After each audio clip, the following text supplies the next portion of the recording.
Hello, everyone. It's Alan Schimmel, and you're watching TechStrong TV. Today's Thursday, August 13th, and we're happy to have you join us. Hope your week is going well. We're cruising into the weekend, and we've got a really great show to go over with you today. I want to share with you some big news, though, that we announced yesterday here at MediaOps. Well, it was big news to us anyway, and that is that we made the Inc. 5000 list of fastest growing private companies in the U.S. I think we were, I don't know, in the top 1,600, something like that. But, you know, and that may not sound like much when you look at some of the great companies we cover and private venture-backed companies. But, you know, just a reminder here at MediaOps, we're not venture-backed, and it was this was a bootstrapped company that started as my blog. And really proud of our team here. Really grateful to our audience, you watching this, to help making that possible. And of course, our sponsors who really kind of keep the lights on here for us and allow us to do what we do.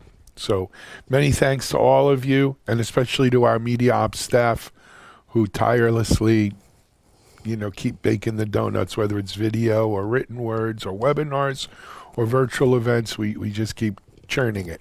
So good stuff there. I also want to announce that for a long time, we never really emphasized MediaOps as a corporate brand because we were too busy with DevOps.com and Security Boulevard and Container Journal and Digital Anarchist and so forth. We never even owned MediaOps.com. Our, you know, quote unquote corporate site was MediaOps.io. And that's changed now. We now are MediaOps.com. And we have a brand new site up there that kind of reflects our messaging and branding as of today. So check out MediaOps.com, and interested in your views on that. For today's show, though, we've got, wow, it's jam-packed with some great stuff here. Our first interview is going to be with gentleman Om Mulchandani, who is Om is the CTO, co-founder of Accurix, cloud security engineering company that just came out of stealth a couple months ago. And they have a new survey out that we're going to be covering. And then I'm really happy to meet the chief product officer at New Relic, Bill Staples. Bill, formerly at Microsoft, has been at New Relic now for a bit. And they just rolled out kind of a pretty big revamp of their pricing structure that makes it really affordable for everyone to use New Relic, as well as a feature set that allows you to it's just so much easier to use and gives you such great depth of view of information into how your network, your apps, your users are performing. Then after Bill, we have, a continuing video in our series with my friend Liz Zalman from Strong DM. And in this one, Liz and I speak with Chris Becker of Betterment.com. And I think you're going to enjoy this one. If you've caught any of the previous Strong DM interviews with Liz and folks, or if you haven't, you should go check them out on digitalanarchist.com. But today's is a good one. And then we also finally have a friend of mine, used to be at IBM, Al Wagner. Al's now moved, he was a key part in the Urban Code team, DevOps team at IBM. He's now moved over to Hcl Software. And Hcl and IBM have a unique licensing arrangement around Urban Code. It's actually Hcl that is taken the baton to continue development of urban code. But Al has now moved over to Hcl Software, where he's running some DevOps workshops, you know, and evangelizing DevOps as he always does. So a good conversation with Al. And then we're going to go to our Something Old for today. Our Something Old for today is rather short. It's only about 12 minutes, but it's really important. It's from a gentleman named Darren Murph, who's over at GitLab. And Darren has literally written the book on remote working. And I highly, if you are interested in the subject of remote work, how as an executive to set up remote working, I highly recommend that you check out Darren's book. But you could start by watching this presentation he did at TechStrong Con on making remote work, and good stuff there. Then after Darren, we'll do a quick news recap. It's going to be real short today on the news. The big news, of course, is the Inc. 5000 and launch of MediaOps.com. And then we'll throw things over to Charlene O'Hanlon. Charlene has an interview today with Ben Goodman, SVP over at ForgeRock. ForgeRock does a great job on digital identity, IAM. We'll see what they have to say. Also, Charlene has a webinar preview for next week's webinars coming up on the MediaOps Network. Then we'll head over to Mitch Ashley over at the Analyst Corner.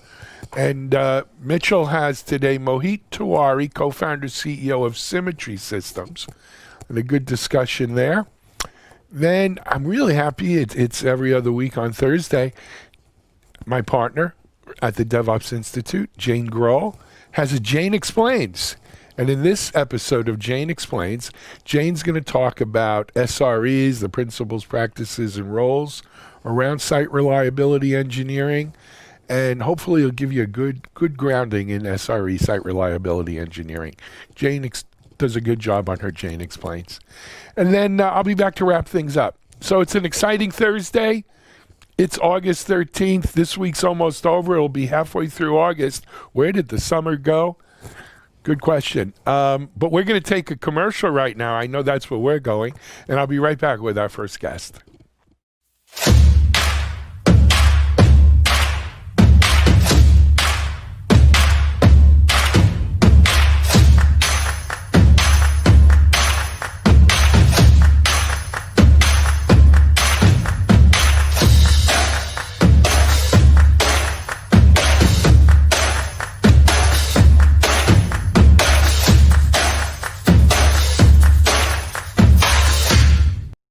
Our first interview today, as I mentioned earlier, is with Om Mulchandani. Om is the CTO co-founder at Accurix, a new company breaking ground in cloud security engineering.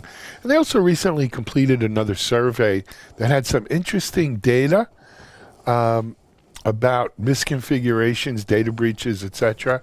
Let's go to my interview now with Om, and he'll tell us more. This is Digital Anarchist. Hey everyone, this is Alan Schimmel, and thanks for joining us here on another segment for TechStrong TV. I'd like to introduce you to our guest for this segment, and it's Om Mulchandani. Om is the CTO co-founder of a company called, I don't know, I always mess it up if it's Accurix or Accurix. It's Accurix. It's Accurix. I've had this conversation with Sachin. You're the CEO and fellow co-founder at Accurix. Mm-hmm. And he said, of course it's Accurix. No one's ever made that mistake. So maybe I'm the only one, but it's Accurix. Oh, welcome to TechStrong TV. Appreciate so much. Thank you for having me. Thank you. So, as I mentioned, we have had Sachin on once or twice here. And, with the first, when the company sort of came out of stealth and was launched, and then shortly thereafter, you guys had done a survey with some results that Sachin and I spoke about. But for our audience who maybe missed those, and if you missed them, you could go back on TechStrong TV or Digital Anarchist and catch them. Just search Accurix in Digital Anarchist, they'll come up. But for those who didn't, can you give us a kind of quick company backgrounder? Sure, absolutely. So Accurix, deals with infrastructure as code security, and that's why the name Accurix, accurate infrastructure as code security. So now we address a very pertinent security challenge. How do we solve security before the cloud environments are actually built? And that's what we do. We determine security problems even before you have built your cloud environments and your critical services are being put onto the cloud. We detect them and we help developers, cloud engineers remediate all those security problems. Absolutely. And really, when it comes to me, it's as we were talking off camera, I mentioned, it's an ounce of prevention's worth a pound of cure. It's so much easier to correct a problem sort of pre-deployment, pre-production release than it is after the fact, right? And that's true whether we're talking about sort of vulnerable code or cloud deployment. infrastructure and settings and all of that. Now, of course, I think one of the issues people have, organizations have when they deploy in the cloud is, they're building on top, for the most part, it's infrastructure as a code, but it could be a PaaS or, Kubernetes as a service or what have you. But whatever it is, that cloud provider is responsible for some point down. And then you're responsible for some point up. And, your ability to influence what the cloud provider is doing from a security point of view and configurations and so forth, it's better than it used to be, but it's still it's limited, but you have total control over what you build on top of it. And that's where, Accurix really plays, right, is on what you build on top of your cloud provider. Yeah, and what we do is we enable users to take advantage of the shared security model. You're absolutely right, what you just described. So cloud providers, they're responsible for security of certain layers, and then there are certain layers which fall under shared security model from all the public cloud providers. That's the model that they follow. But our tools and our technology enables users to take advantage of it. Take, for example, none of the cloud providers give you security by default, but they give you securities as features. Now those features have to be tested and checked whether they've been enabled or not in terms of configurations. And if you leave those configurations disabled, which will secure your cloud layers, then once you have gone into the production, it's very difficult to roll back and fix the problems at that time. And that's where we come in and we start analyzing your cloud deployment scripts, your infrastructure as code. All the cloud now gets developed as code. Everything is getting codified, all your layers. Your SaaS layer, your PaaS layer, even your IaaS layer, everything is done through infrastructure as code. And that's where we come in, we analyze that, and we tell you what are your security misconfigurations even before the cloud is built. Excellent. And so let's peel the onion back a layer or two and get into the technology. How exactly does it do this? Is it an agent that's on your system, on your cloud instances? Is it a third, sort of an outside-in scan? All of the above. How actually you're doing that? So very interesting, So our philosophy is very simple, that we don't want to be intrusive, first thing, and we want to give advantage to the developers using the same processes that the developers use to build the cloud. We want to deliver security. So what that means now is that, first of all, we are agentless, because as soon as we introduce agents, that increases the friction and also creates adoption, inertia. We don't want to be in that situation, so we are totally agentless. The way it works is that we scan your infrastructure as code at pre-commit as well as during your CI/CD time. And at that time, before your cloud is about to get deployed, we are able to act like gatekeepers, and we are able to report security violations, misconfigurations, and also provide remediation as code. Now that's a very interesting piece that we do. So today, when the developers are developing code, especially infrastructure as code, even if there are tools which tell you that you have problems in it from security point of view, they're not going to help the developers move the needle. They're not helping them by telling them you have these problems, but not giving them any help to remediate that. They're not helping developers. That's what we are doing. We are enabling developers with the help of our remediation as code technology. As soon as we detect security problems at pre-commit or at pre-deployment stage, we are able to tell the developer, here's the remediated code, consider using this. And all what the developers have to do now is just merge the code that we are recommending as remediation. Excellent, good stuff. And that's another key thing about sort of this whole DevSecOps, if we can call it that, right? This whole DevSecOps movement is that we're now seeing security tools, clearly security tools, that are aimed at developers to use to make their code, whether it's infrastructure as code, applications, what have you, to make their code more secure.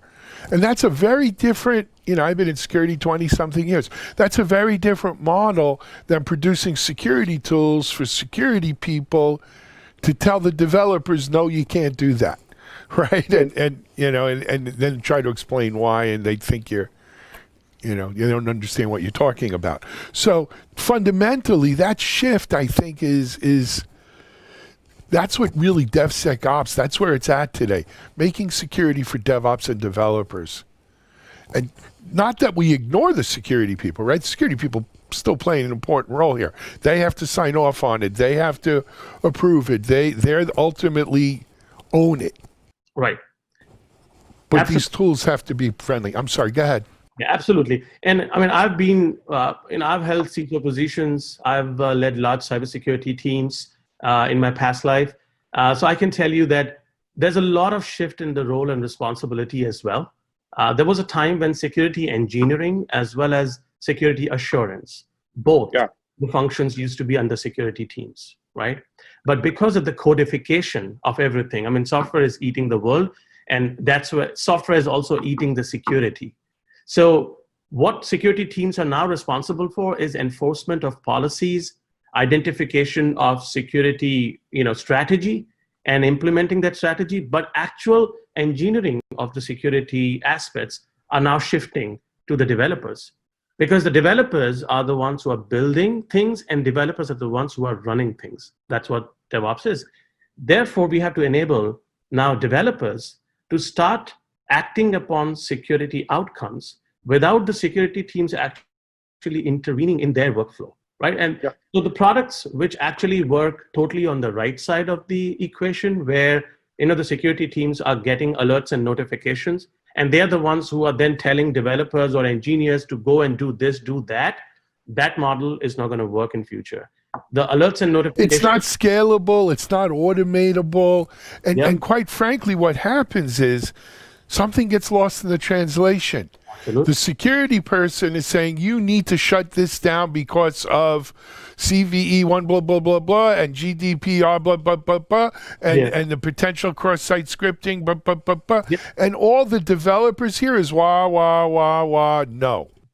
and right? And so it doesn't work. It just doesn't work. And that's where the DevOps community needs contextualized help in security actions. That's what we provide.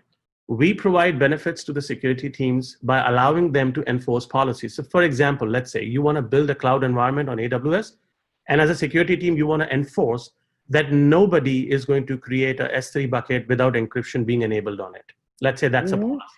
The security team comes to Accurix's product and decides that policy. But it's the developers who get actually help if the Accurix detects that a developer was trying to create a S3 bucket without encryption being enabled.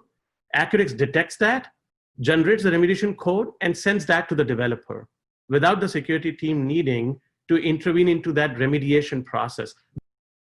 The security team still gets to know that somebody was trying to create an S3 bucket with disabled encryption on it, and security team has to be there for monitoring, assurance, compliance, but actual work will be done by the developers, and that's what we are doing. We are enabling developers take the security remediations to the next level, right? That's what we're doing. Yeah.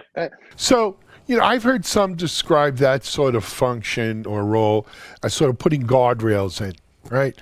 Put the guardrails in for the developers and then set them free, right? Here's your parameters. Here's your, the policies you have to adhere to.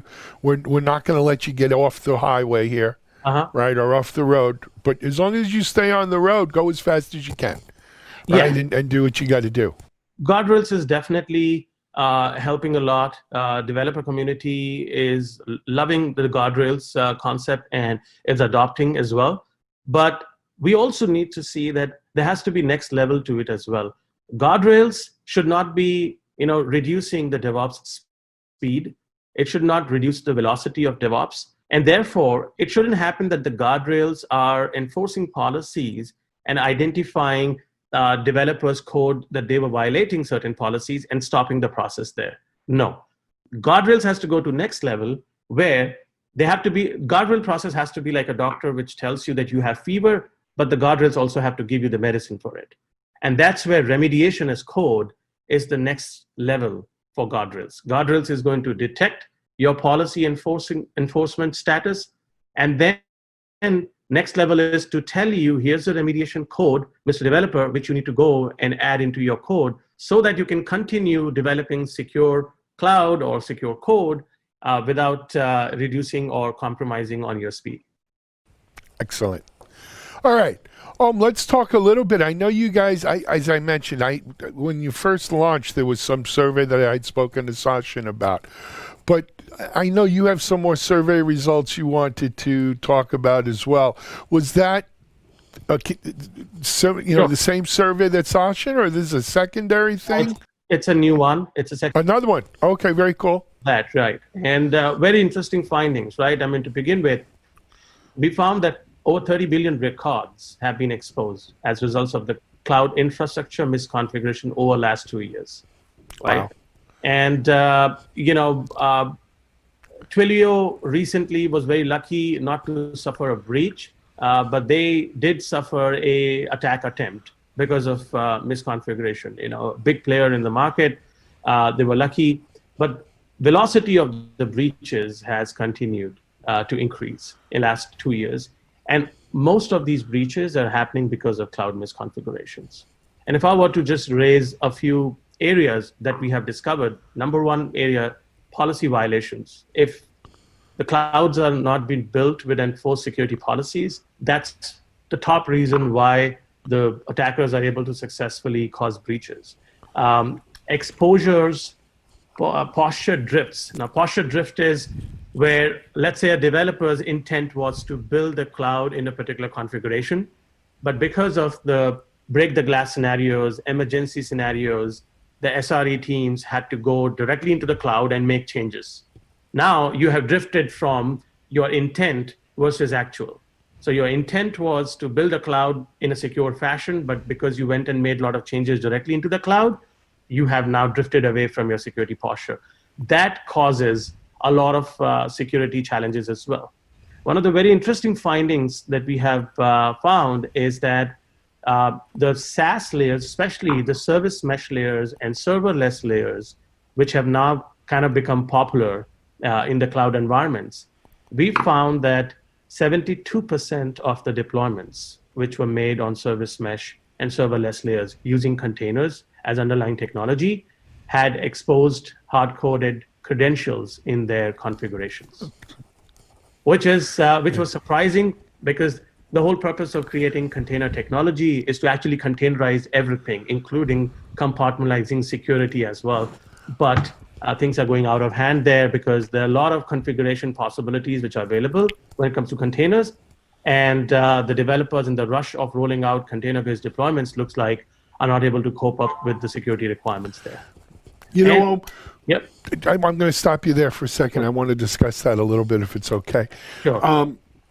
So we do a bi-weekly show called CISO Talk here on TechStrong TV, and we just recorded the next episode, and it was on it wasn't the CISO Talk series. It's another series we do called DevOps Unbound, and it's all things DevOps. And this week's recording that'll be out in 2 weeks is on DevSecOps, and so I was really lucky to have the executive director of OWASP, Andrew Vanderweg, and my friend Caroline Wong from Cobalt on. And the interesting thing that with the saying is, that top 10 OWASP list, it's been around forever. Yeah. And it really doesn't change that much year to year.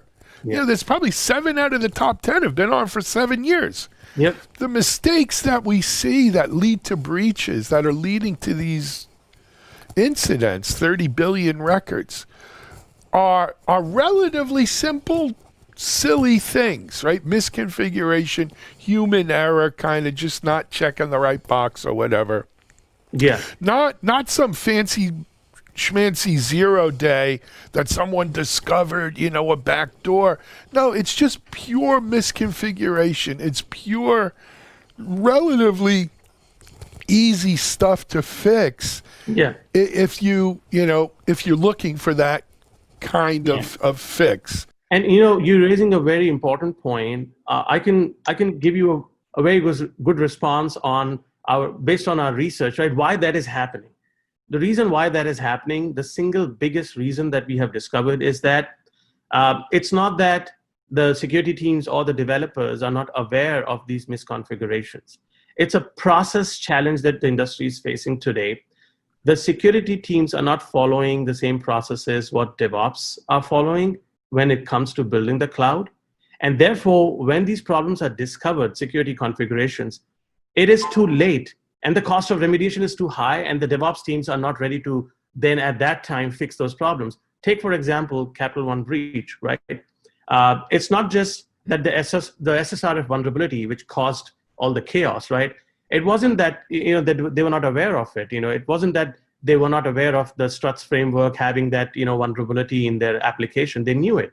But by the time they got to know that, they already had the application running in production. 6 months down the line, the vulnerability did not get fixed. It wasn't that they were not aware of it. They knew it, but the cost of remediation is too high.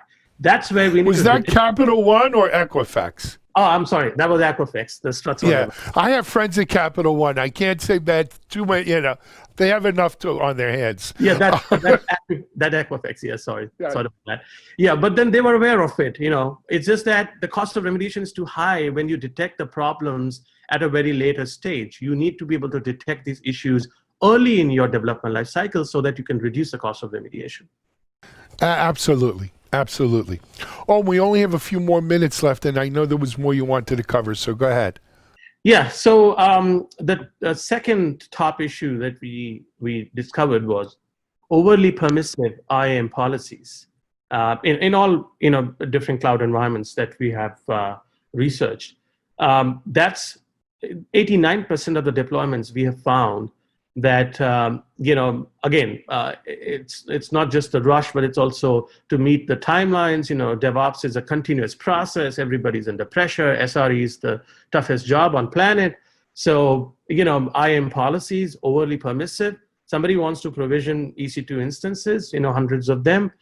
They'll go ahead and use high privilege keys to do that. Right. People want to allow decryptions to happen for certain services. They'll create policies which allow decryption for all the assets instead of just the limiting assets, right? So overly permissive IAM policies, big issues. And the third problem that we discovered is that the network exposures are resulting because of the misconfiguration in routing rules. So now the routing rules are also being codified, by the way. The routing rules are no more happening through IP tables or through mechanisms which were, I would say last gen mechanisms. Now, people are using Terraform and many other IC technologies to create your route tables, route table association, and routes. When they get misconfigured, accidentally somebody opens up a CIDR block, to 0.0.0/0, which is open to public, right? That's what opens up the exposure. Even though you might have intended to build a EC2 instance on Amazon, which is not exposed, stuff. Right. But because of this misconfiguration, it gets exposed. So that's kind of what's old is new again. I remember when we were dealing with those Unreal CIDR blocks on firewalls and routing tables, but of course that whole network security, which when I first got into security, it was all about network security, right? That the network security piece has moved into cloud security and over there, and it's part of that. Yeah. But it's still the same issue we're dealing with. And that gets into the whole zero trust and whitelist, blacklisting and stuff like that. But you're right. I mean, I think the bottom line is so much of this is preventable. Absolutely. And that's why the security also needs to become codified. That's where security as code is going to make us win in this battle, because that's what enables developers to start adopting security, because developers are all about code, right? And that's where the industry is going. And that's where some of our offerings like policy as code, security as code, drift as code. We do threat modeling as code, by the way, at Accurix, right? I mean, those are some of the advanced offerings that we have, which we call it as breach path prediction and all of that. So all this is going to enable developers, take the needle upwards to handle these security challenges. Excellent. We're about out of time. First of all, I want to thank you for sharing the latest results of this new survey with us and for kind of sharing with our audience, I think, a good view into what are the challenges today in security as code, cloud security, guardrails, and everything else. You know what we didn't mention, for those who want more information, Accurics is ACCURICS.com? That's what it is. Yep. Yep. Excellent. So go, if you don't like to get more information on the survey or on the Accurics solution, it's accurics.com, and that's ACCURICS.com. Yes. Let me see if I get this right. Omal Chandani, right? Omul Chandani, yeah. Omul Chandani. Okay. CTO co-founder at Accurics. Thanks for being our guest on TechStrong TV. Come back and visit us again soon. But say hello to Sasha and the rest of the team as well. Thank you so much, Alan. Appreciate it. Thank you. Thank you so much. All righty. Hey, this is Alan Schimmel, TechStrong TV. We're going to be right back with our next guest. Stand by.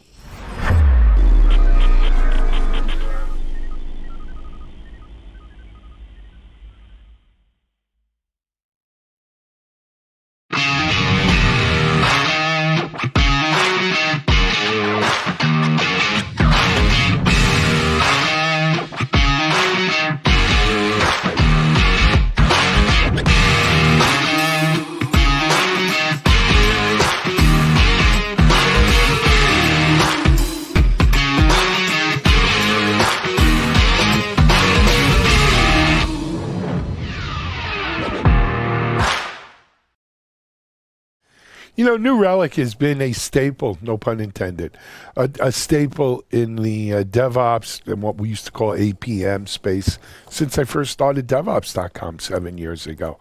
They, of course, like the market in general, have evolved and grown since then. You know, as we saw APM move into AI ops, and now the word is observability, New Relic has continued to increase what they are measuring, what they are giving you insight into. We use it here at MediaOps.com. I don't know if that means anything to you, though. Anyway, they recently had a new chief product officer, I think maybe 6 or 8 months ago, come on board. His name is Bill Staples.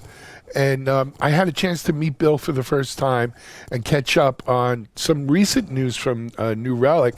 You know, they continue to just raise the bar on observability in terms of the different things that they give you access and views into, as well as a very simplified pricing plan.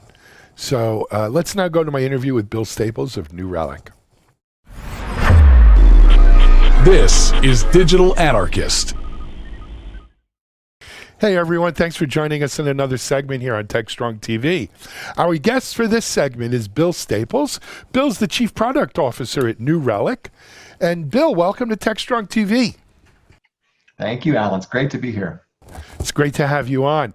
As we were talking a little bit offline, you know, we're doing DevOps.com for 6 or 7 years. And, you know, when we first came on, New Relic, I mean, true DevOps companies, if there is such a thing as a DevOps company, DevOps companies, there were, you know, there weren't as many as there are now. Let's put it that way, right?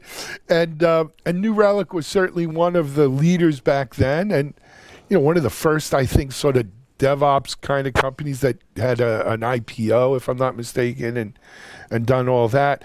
And what's really funny, Bill, is when I look back to that world of 7 years ago, you know, the giants were Puppet and Chef, Ansible, which is obviously part of Red Hat now, New Relic, AppDynamics, part of Cisco.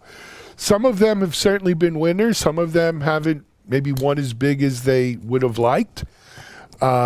I don't know if any of them are necessarily losers, but, you know, certainly some have done better than others, and New Relic has weathered the storms of time and come out the other side stronger than ever. We're, as I mentioned also, we're a New Relic customer here at MediaOps, right? Our sites, yeah, thank you.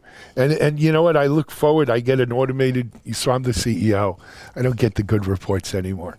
But I get that CEO report every week from New Relic on performance, and I look forward to it. But Bill, you know, our audience is much bigger, right? The DevOps world's much bigger. Some may have heard of New Relic, some haven't. For those maybe who aren't as familiar or think they're familiar with New Relic, give them a clue. What's New Relic today? Yeah, it's a great question. as you mentioned, New Relic really was, I think, one of the first companies to focus on the developer and this DevOps category with a product called APM, our Application Performance Management product. This was 2008. And actually, at the time, I was at Microsoft, and I recall seeing New Relic launch and seeing this incredible experience where developers could, take a small bit of code, deploy it with their application, log into the browser on newrelic.com, and immediately start seeing, information flow into this browser application about their application's performance. You could see, everything from response times, but even really super interesting information for developers, like, call stack on errors that are, exceptions that are handled. You can see, the call times on doing database queries or making calls out through a REST API, like all kinds of information that when you're running a server-side application, it's really tough to kind of get that information, like, to connect a debugger or have a profiler attached, to a high-scale server-based application. And New Relic made that super simple. And I remember, because I was in the developer space at Microsoft, I spent my career there building developer tools and application platform. And I remember thinking, wow, that is so cool. That is so cutting edge. In fact, I remember thinking maybe we should buy New Relic at the time. But as Microsoft tends to do, we decided to build our own kind of thing, which is another story for another day. But anyway, New Relic has come a long way since 2008. We created the APM category, and over the last 12 years, you mentioned went public in 2013, so 5 years into that journey, and have been adding capabilities beyond the core APM feature set for a number of years. And so now, what we offer customers is what we call an observability platform. And that does include the APM capabilities that we introduced to the world in 2008, but it also includes so much more.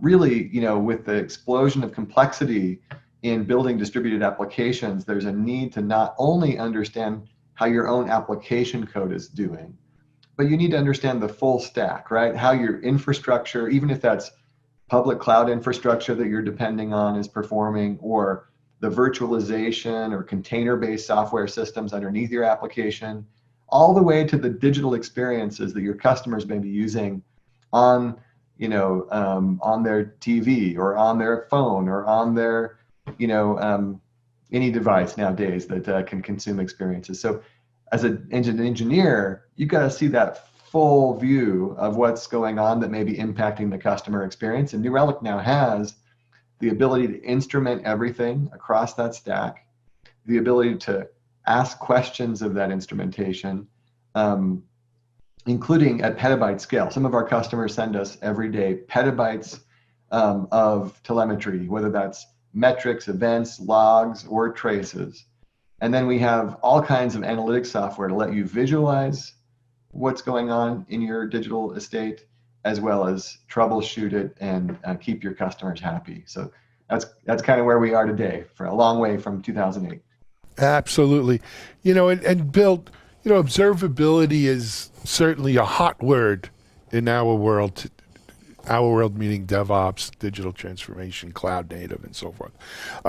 Observability has become quite the buzzword. And you're right, we've seen this evolution from pure APM, I guess, which was, very narrowly focused, to AI ops a year or two ago was the rage, right? Everybody was adding some machine learning AI type capability to act on actionable intelligence beyond just, let's say, APM, and move beyond the application, frankly, too, as you said.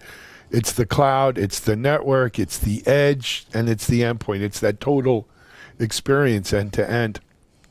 And now observability is, when you think about it, it's a perfect word for what it is we're looking at describe. So it is the observability of what we see there. And it's good to see a company like New Relic that has evolved with this, right? That's continued to grow as this field has, in my mind, better defined. I guess my biggest issue is as you've grown from APM, not an issue, but my question is, as you've grown now from APM into this bigger world of observability, has the mission changed? Or you think it's still that same mission, it's just there's a lot more we could do to help you succeed in that mission now? Yeah, I think the core mission is the same. We developers are our customers, and we want them to be able to build what we call more perfect software. Every developer, I've been developer most of my career as well, wants to build, incredible software that is innovative, that is cool, that solves real problems, that their customers would love. And the ability to do that is more and more difficult. Like, there's just the complexity of doing that at scale, reaching, a global consumer audience, requires a different set of skills and a different approach than maybe 10 years ago, for sure. And what observability aims to solve is, rather than, you think about monitoring was something that you slapped on after you built the application to make sure that you understood how it was performing, and if it went down, you could react and jump in and try and fix it to get customers back online. Observability is much more akin to, say, test-driven development or other developer methodologies, but in this DevOps space where you think about observability as you're building the application, maybe even as you plan your digital experience. You think about, what are all the architectural building blocks that I'm going to need to understand in order to pull off this successful customer experience, and then make sure that across the entire stack, as I build the application or as I build the experience, I'm instrumenting as I go, so that the questions that come up after the experience is live, I can dive into and ask the questions, as opposed to react to issues after they happen. And that's a big shift. Monitoring is much more reactive, where you slap it on just to make sure things stay up and running, whereas observability is more proactive. You invest up front to get all that instrumentation there. And then you use that and the AI ML-based services we have to understand the why around your customer experience, what's going on, how to continue to iterate to make it better and better, as opposed to fight fires with it, when things are going wrong. Absolutely. Cool. Bill, great job. I think we've really kind of got our audience up to speed here and given them a little education. But New Relic recently announced some new news, new pricing, and so forth. Why don't we dive into that just a little? Yeah, it's a very exciting time to be at New Relic. As I mentioned, over the years we've built many different products to help developers and operators run digital systems. When I joined just 6 months ago, we had over a dozen different products. We had our APM product. We had infrastructure for infrastructure monitoring. We had browser and mobile monitoring. We had a logging product. Many different products targeting slightly different use cases and slices of that full stack. What we announced 2 weeks ago now is a radical reimagination of those products, the way that we price or sell them, and the user experience that a developer gets. We think that we've made some very big, bold strides to eliminating the financial and the technical barriers for developers to instrument everything so that they don't have blind spots. They can really have that full stack visibility that I've been describing. As I dug in when I first joined New Relic, I met with a lot of customers and analysts and really trying to understand where is the state of this market. And the one thing customers told me over and over again is that not only are their digital systems more complex than ever, but the tools they use to monitor and to do observability are also increasingly complex. There's not a single CTO, CIO, VP of engineering that I spoke with that didn't say, I've got dozens of different technologies and tools in my enterprise, and they each have a data repository and the ability to correlate, to connect those data sets and to view my enterprise kind of end to end, it's impossible today. And so for the first time ever, what we did, is take that set of disparate, separate products, like I mentioned, infra, logging, browser, mobile, and we integrated them in a new way. The first thing that we've done is we've introduced a brand new product that is first in its class called the Telemetry Data Platform. Think of this as the single place that you can take all of your operational data. So you can take, of course, your APM metrics, but you can also now ingest metrics straight from Prometheus, one of the most popular open source metric services out there, often deployed with Kubernetes. You can take metrics from Open Telemetry, a new open standard that's emerging and that we're committed to helping foster. You can take your events from your application code, from your digital experiences. You can take your logs from any system, whether that's logging on a service or your infrastructure logs. You can take all of that data and put it into one place at incredibly low price. We announced our price at 25 cents per gigabyte per month, which is like an order of magnitude better than any competitor out there for ingesting this kind of operational data. And we give you alerts on that data. We give you dashboards with that data.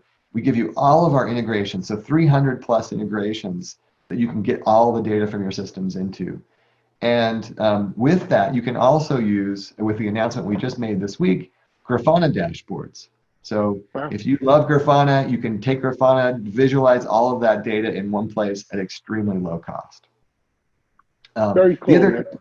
The other big thing I'll just say that we announced is we took all of those tools I mentioned, APM, logging, infrastructure, we integrated them into one experience. So you no longer have to go to 10 different tools to understand what's going on. You go to one place, and we're now selling it for just one price, which is by the user. So however many engineers you have, it's extremely predictable, easy to manage a budget around. And your engineers now get that full stack view, everything from infra to digital clients and everything in between, for just one price on top of that telemetry data platform that I mentioned earlier. Pretty groundbreaking Very cool stuff. Yeah, I mean, so not only is it more economical, it's also a simplified price with things like Prometheus and Grafana and some of these, big open source projects out there that so many people today are using, right, to help gather information and perform some analysis and bringing it all into one dashboard, I think is also something that people really are kind of yearning for in this space, right? No one wants to look at 12 dashboards, right? And so that's happening. Especially when they don't agree, because they have different data repositories underneath. They're capturing different information. You can't correlate across them. It can be as confusing to figure out what your systems are telling you as it is to build the systems in the first place. The simplification is a dramatic improvement. Yep. All right. I have another area I wanted to talk to you about, if you don't mind. I think one of the heroes, well, first of all, as we sit here with everything going on in the world with COVID and everything, not to acknowledge it is kind of ignoring the white elephant, right? And in the room. And, one of the heroes of the whole COVID calamity has been that our internet's performed pretty darn good. And I don't just mean the basic piping of the internet. I mean the application performance, cloud providers, the edge, our ISPs, our computers and endpoints. I mean, think where we would be without this highly functioning internet, right? That is a lifeline to so many. And, keeping that internet up, I think a lot of people take it for granted that they could just log on to Amazon or whatever their, e-commerce provider of choice is, or food delivery service, or what have you, and it's like magic. It always works. We take it for granted.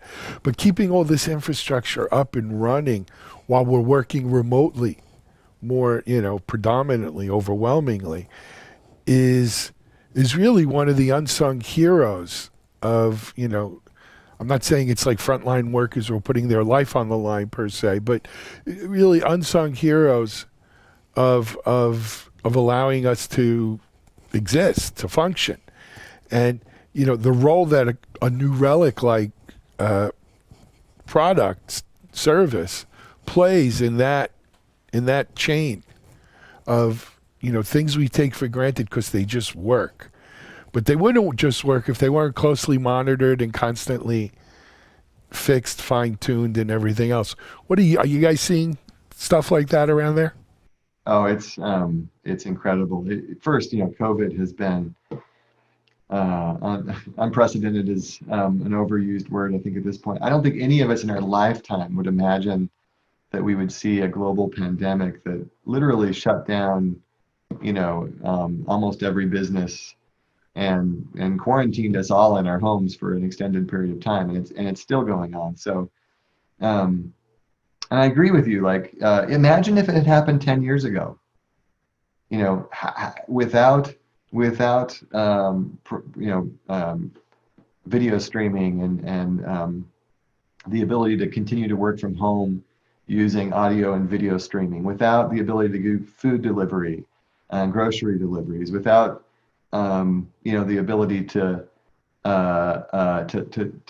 homeschool your kids and have them connect with their teachers, remotely. Like, the world is so much better because of software.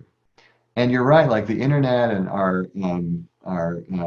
digital systems are a key part of that. But I think the real heroes are developers and the operators who are building these innovative systems and keeping them up and running. And we are seeing explosive growth in those channels because for many companies, especially retail stores who depend on customers being able to walk into a physical location and buy goods, they can't do it that way anymore. They only can serve customers through digital commerce, and so the demand for digital is unprecedented. And it's really the developers and operators who are building those systems and keeping them scaling and running healthy that I think we owe a lot of credit to. And that's why I'm so proud to be part of New Relic and serving that exact audience. And to do it in a way that's simpler, more cost-effective, easier to manage both the technology and the budget. It brings me a lot of pride, not only to be part of a great company building great software, but to do it at a time where the world needs it more than ever, and to make bold decisions that make it easier to be a successful engineer today than ever before. It's a great time to be at New Relic. Good. Excellent, man. Hey, we're out of time right now, Bill, but first of all, thanks for joining us. Second of all, congratulations on the rollout of the new pricings and kind of groupings and services and functionality. So that's all great. Come back on and visit with us soon. Keep us posted on what's happening out, in the world there, in your corner of it anyway, at New Relic. Thank you. Okay. It's been a pleasure. Thank you, man. All righty. Bill Staples, Chief Product Officer at New Relic here on TechStrong TV. This is Alan Schimmel. We'll be right back with our next guest.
If you watch TechStrong TV regularly over the last month or so, you know that every Thursday we've been running an interview with my friend Liz Zalman, who's the CEO co-founder over at Strong DM.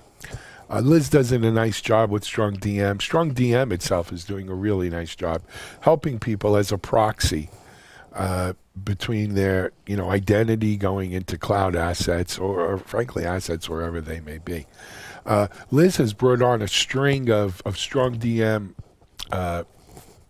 customers who also happen to be really sort of new age or current, really poster childs for how you use the cloud, how we use Kubernetes and latest technologies, and also how they use Strong DM. In this interview with Liz and I, we meet with Chris Becker of Betterment.com. It's a great company. Check them out. These are web SaaS-based companies. And let's see how they're using Strong DM to make it better for their customers and for their own internal team, which is quickly growing. Here now is Liz Zalman of Strong DM and Chris Becker of Betterment. This is Digital Anarchist. Hey everyone, we're back here on TechStrong TV and for our next segment. For this segment, we have one of our semi-regulars back here, Liz Zalman of Strong DM. Hi Liz, how are you? Hi Alan, I'm well, thank you. Good, thanks for joining us. And joining Liz and I today is Christopher Becker, SRE with Betterment. Is that correct, Chris? Yep, SRE manager, Betterment. Very cool. So, Chris, I got a little background on Betterment before we started recording today. But why don't you share with our audience what's Betterment? What do you guys do?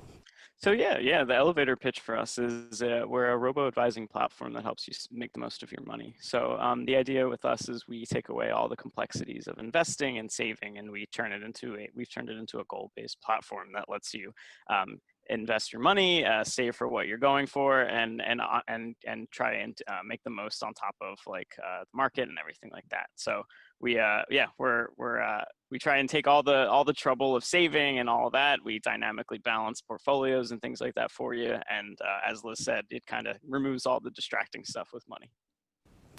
Very cool. And what's kind of unique about it is it's very goal based, right? So you got to tell Betterment what are your goals? What are you saving for here? I want to buy a house. I want to buy a car. I want to put money away for retirement. Mm-hmm. I want to take 180 days off and cruise around the world. That would be mine. But anyway, so it's a pretty unique kind of thing like that, and I guess it's kind of uniquely situated for I'm going to assume a lot of your customer base is sort of millennial, Gen Z kind of folks, or do you get old people like me?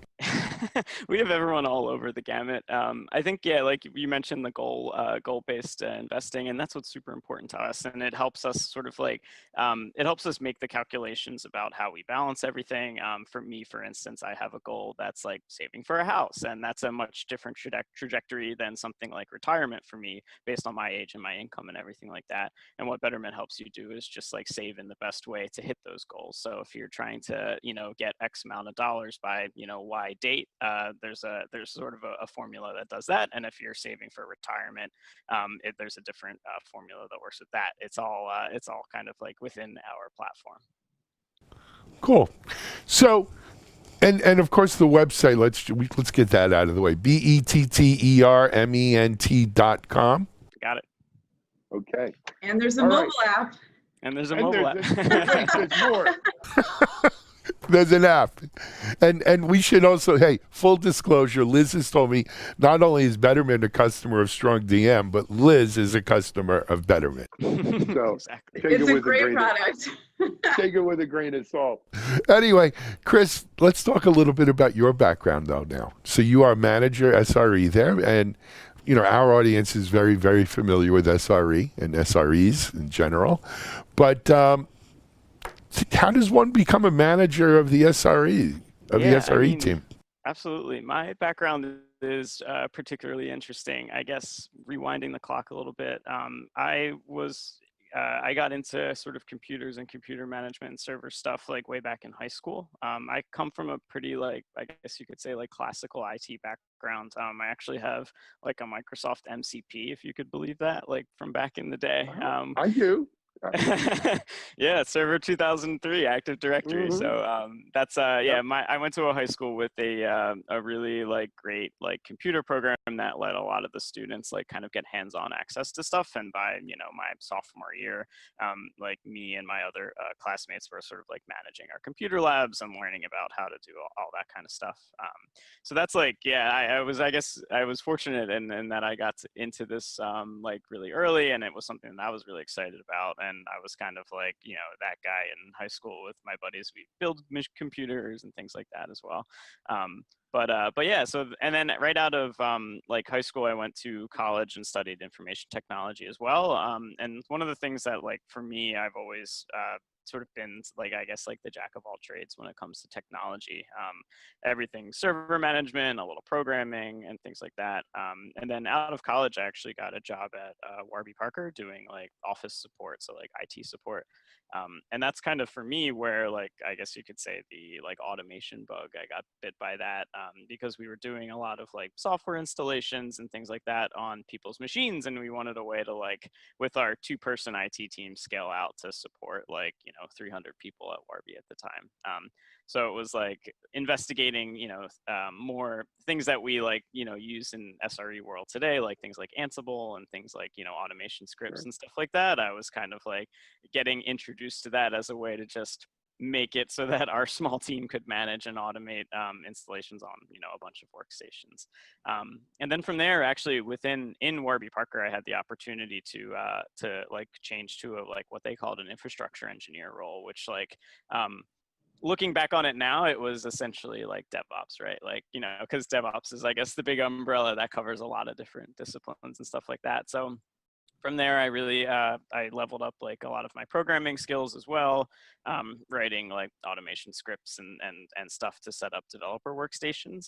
But what was important, I think, in that role for me is that I had a really good relationship with like sort of internal customers, as I like to call them, like from my IT role, where like my sort of stakeholders of the things that I built weren't people like that were the traditional customers of the business, but rather those that people that worked for the business. So I think a lot of like one of the reasons why I like, DevOps and SRE and things like that is because it allows you to have a really close relationship with your customers because they're in the same company as you are a lot of the time. So, and yeah, and then after Warby Parker, I got a job as like a SRE at Betterment. And our team was similarly very small. We, there was, I think when I started, there was 4 of us and we were supporting an engineering organization of around 80 folks. And then from there, our engineering team grew as well as our SRE team, and now I'm the manager of that team.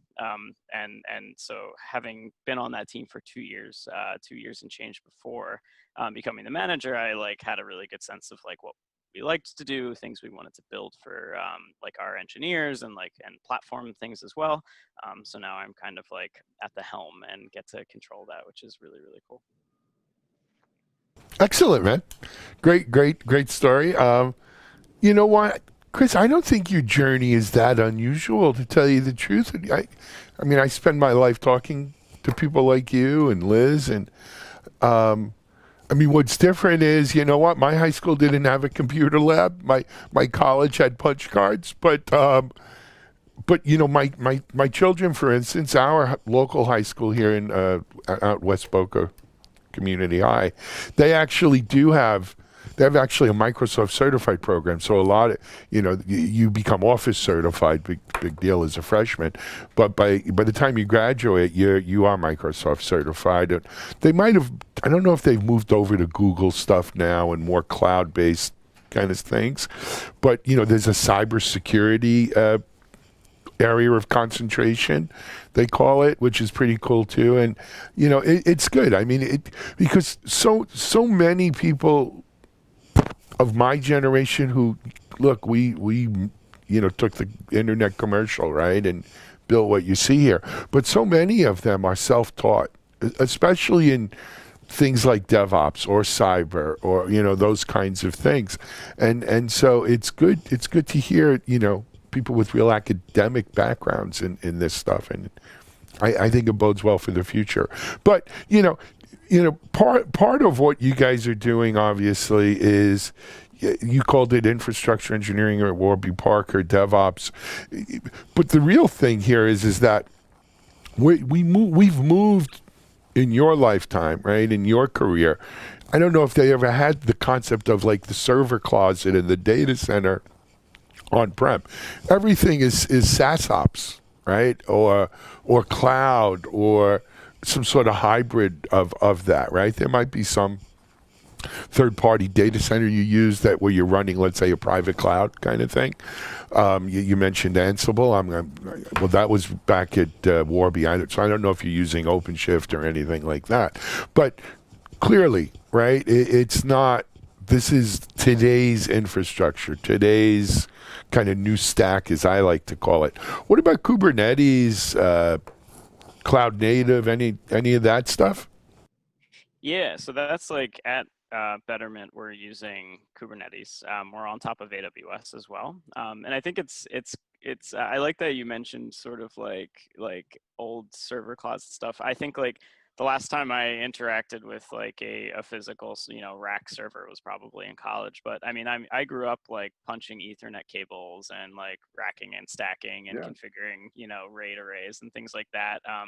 And I think like what Fun times. yeah, right. Well, not with RAID arrays, but I think well, what I really like about like sort of I think where my background has been really helpful for me is like, you know, when you enter this new world of like AWS and cloud, you know, configurations and Kubernetes and stuff like that, like it's all still based on the fundamentals. And I feel like I got a really good sense of and a really good like education in like networking fundamentals and things like that, which if you look under the hood, like Kubernetes abstracts a lot away from you, but like you still might have to do some kind of like CIDR notation calculations, right? Or figure out like It's been a subnets long time since I did CIDR.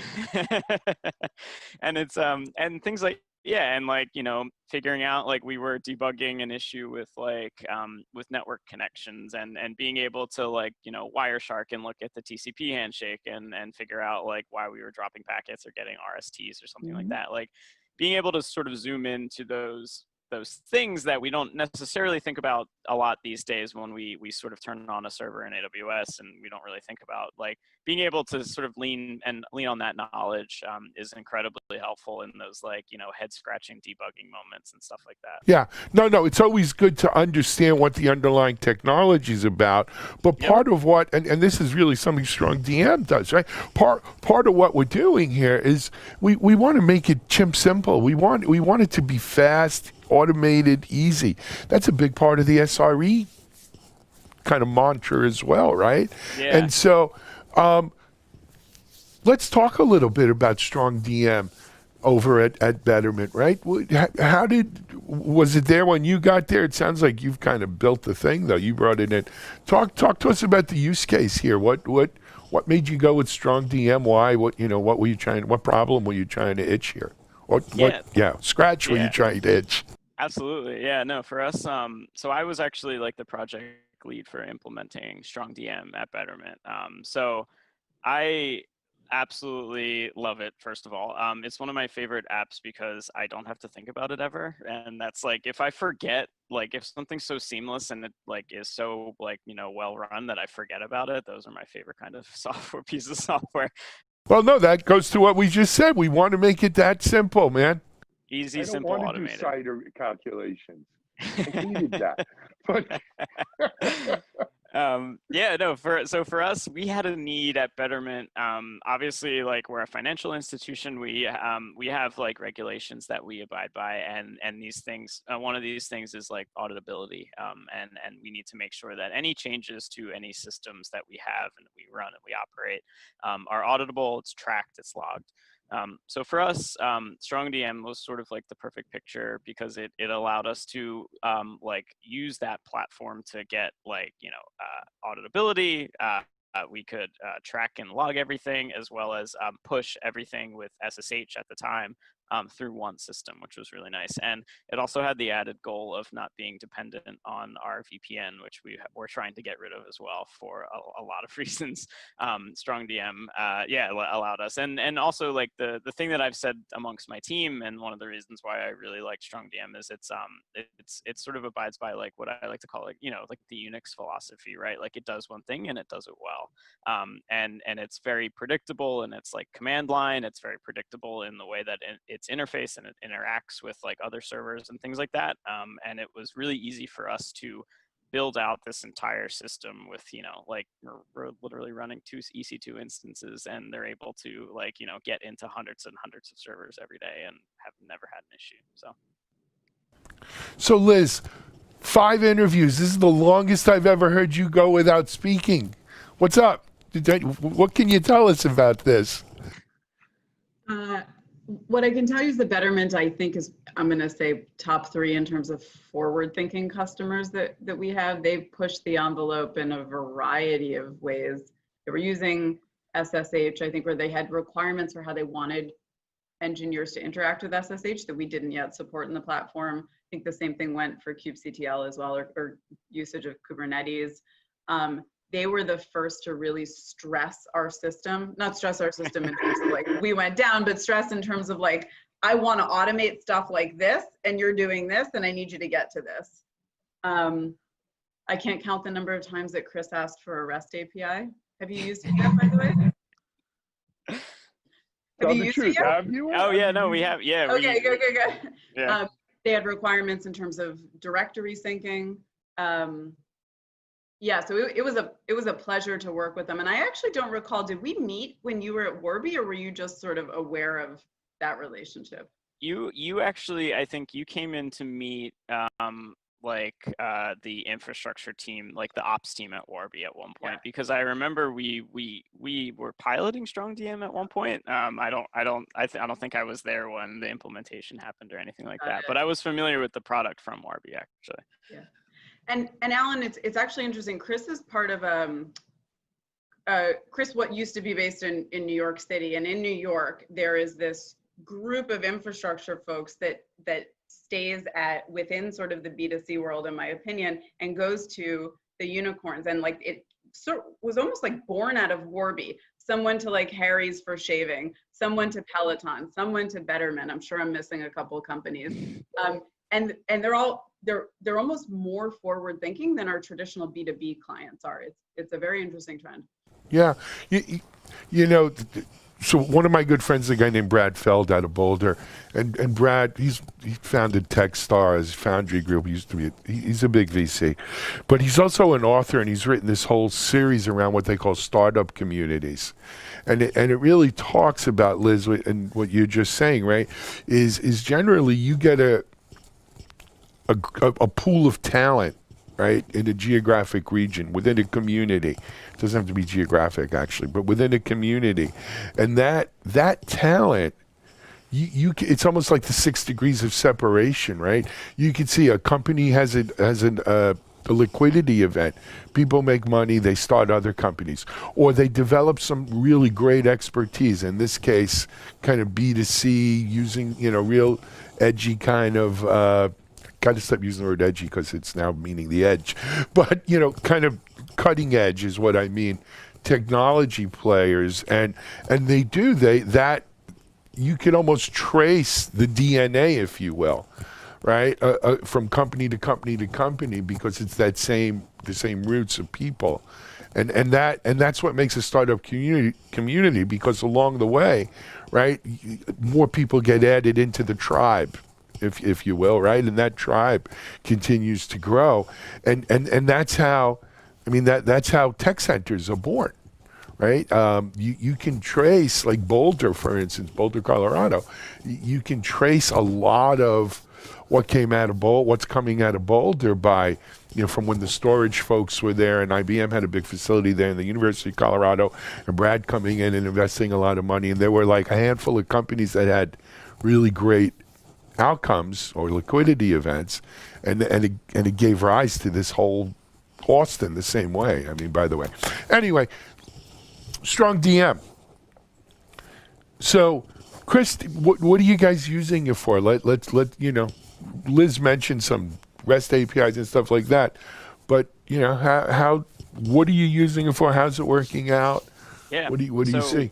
We're using it for our sort of highest level use cases. Anytime a developer needs to access a server or a database or a cluster, that Kubernetes cluster that we run and operate, they go through StrongDM. And for us, like I said before, that was super important because we want to make sure that all of the changes to our systems are tracked and audited rather. So we actually started out just implementing the sort of the SSH backend, and like Liz alluded to, we had some very interesting requirements around directory services. So we use Okta as our identity provider and directory service, and StrongDM helped us wire that together so that a person on the team, their email address and their Okta identity is used by StrongDM so that we can sort of tie all those things together. We also had another thing Liz alluded to was sort of we had a ton of servers, and one of our unique use cases was at the time we were heavily using auto scaling groups within AWS. So one of the big things with us in StrongDM was that the server inventory was extremely dynamic depending on load of our servers, depending on deployments and things like that. We might have 100 servers in inventory, we might have 200 servers, and they were coming up and down sort of all day.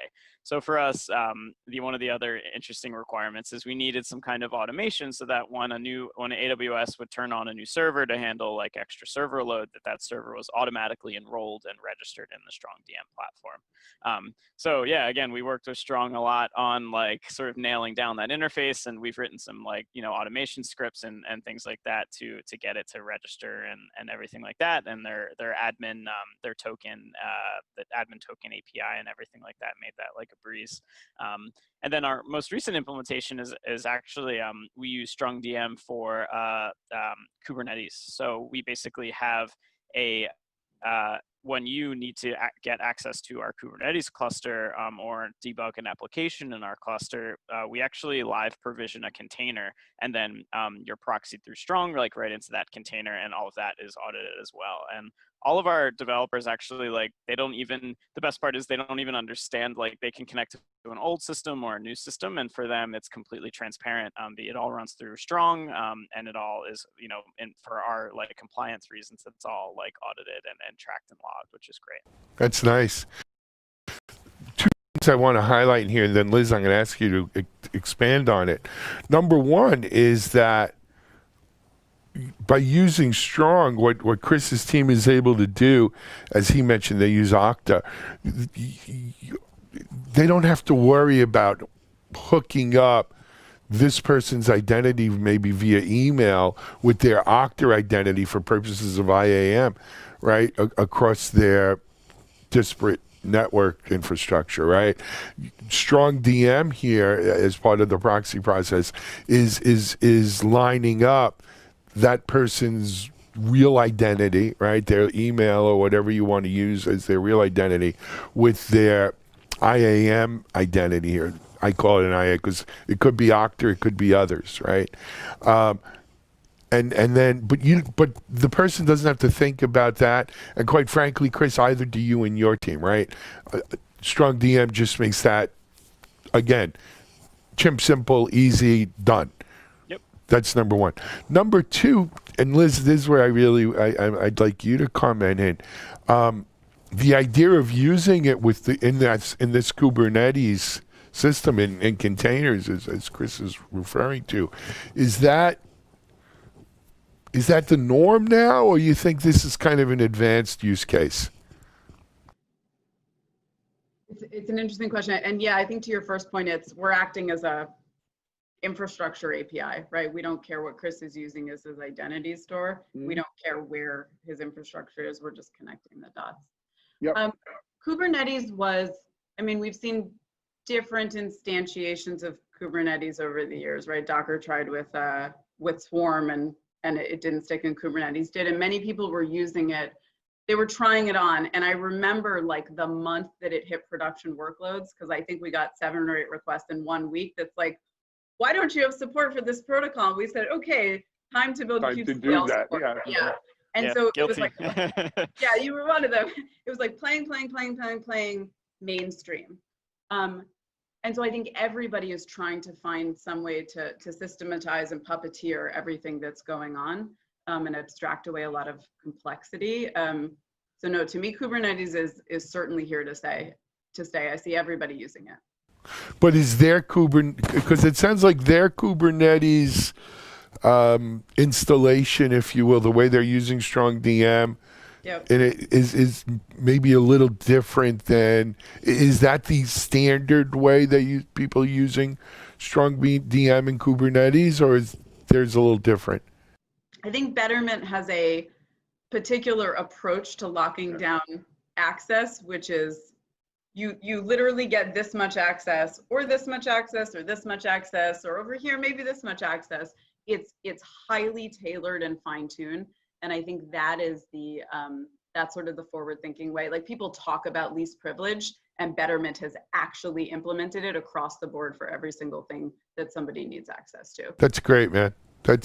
And Chris, kudos to you and your team for that, right? Because that is, look, you're in the financial industry. You gotta, you got to do what you got to do there. But that's an excellent thing, guys. We're over time, to tell you the truth. But I kind of enjoyed the conversation today, so I let it go.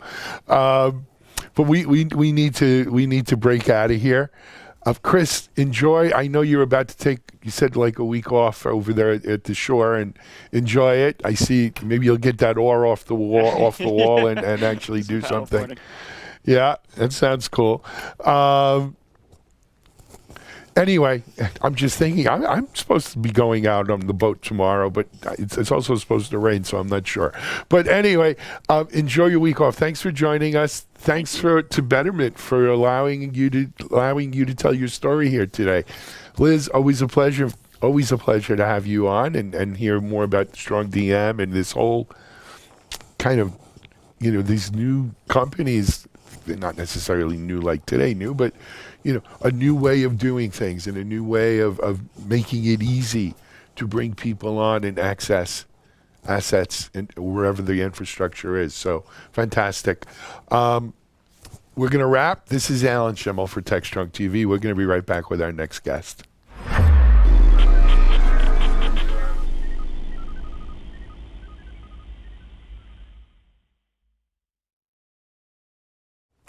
I've run into Al Wagner on the DevOps circuit now, probably for 5 or 6 years.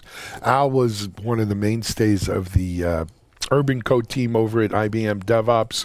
Interviewed him more than several times, and always had a good chance to catch up around the DevOps market with Al.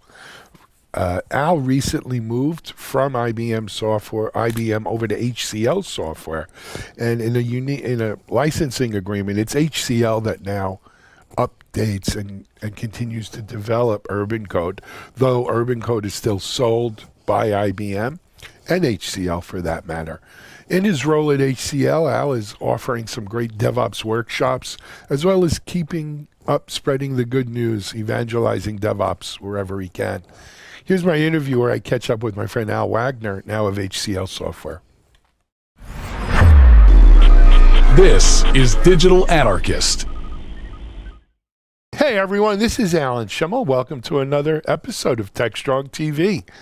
My guest in this episode is an old friend in a new company, old friend from a new place. It's my friend Al Wagner, who's now with Hcl Software and coming to us from Canada today.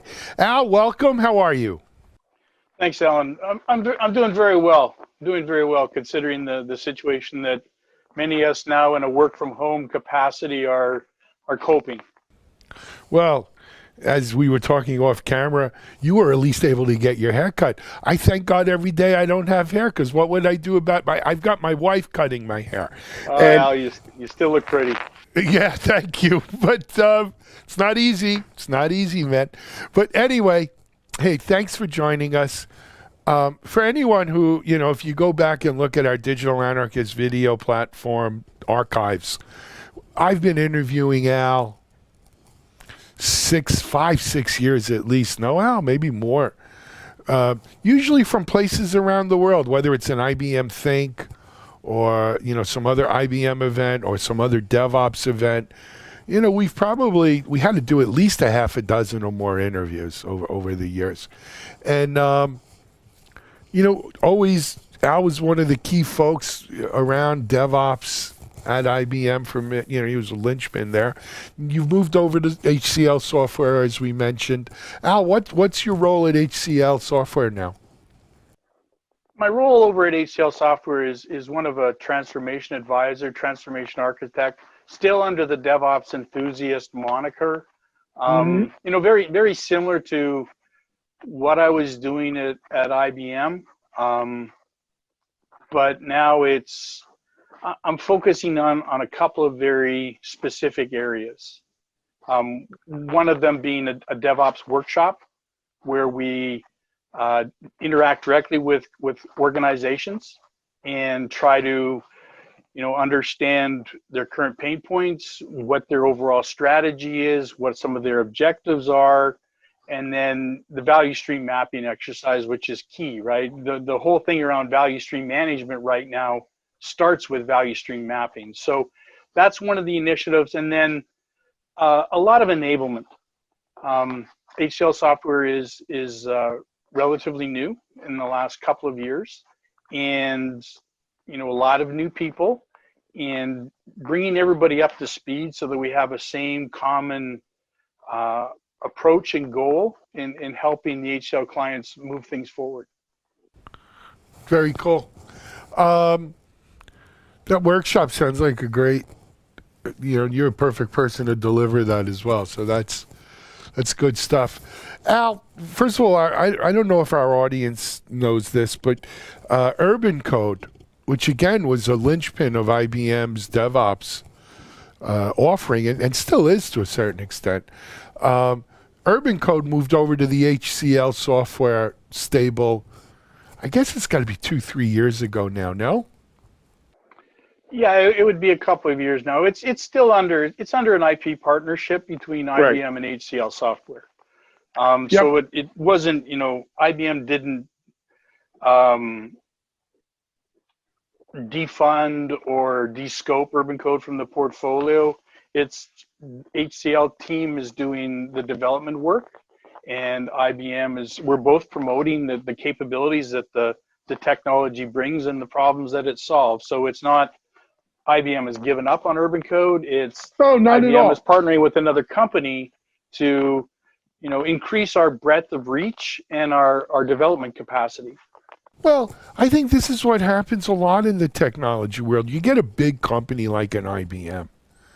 And you know, and look, what makes IBM is, you know, every major company in the world has an IBM account manager, has probably some IBM, you know, branded service or software in their stack somewhere, right? And that's what IBM does really good. They reach out and touch all of these people, and they have a wide breadth of solutions that they're marketing.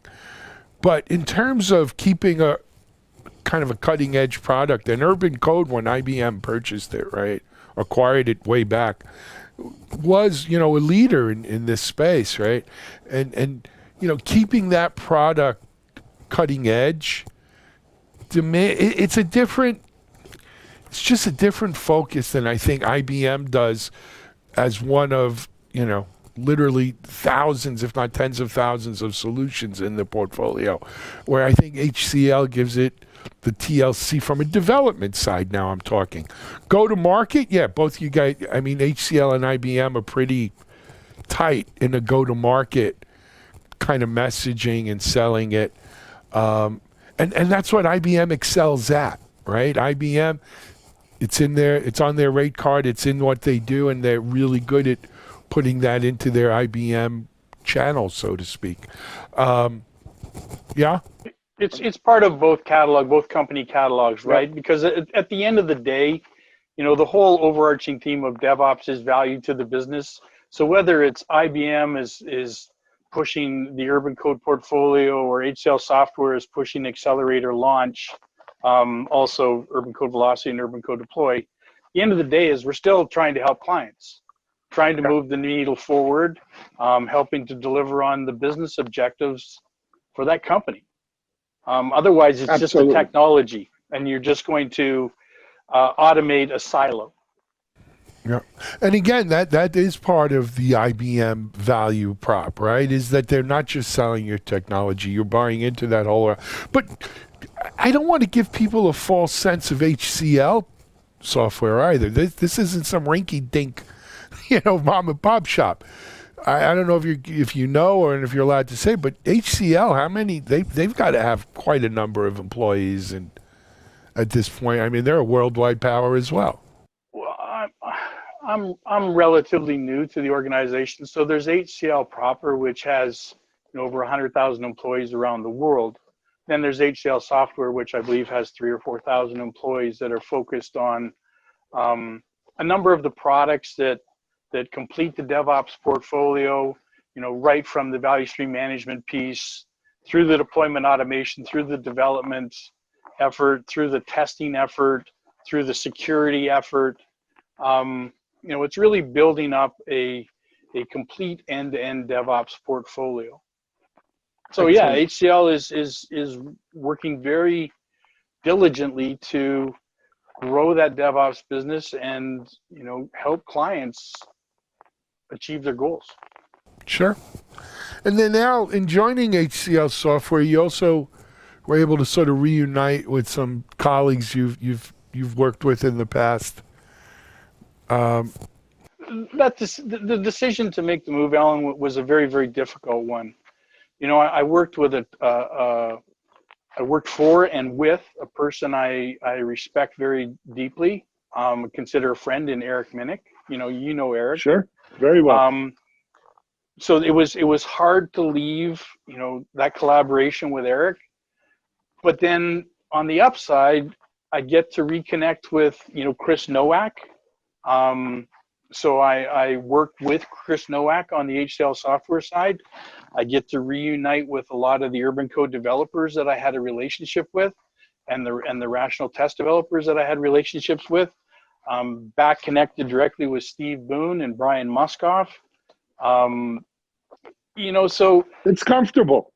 It was emotional to leave. I had 19 years in, and IBM extended a lot of opportunities to me, particularly in the last 4 years. How many people would get to go to 30 different countries and talk to thousands of people and hundreds of companies about DevOps?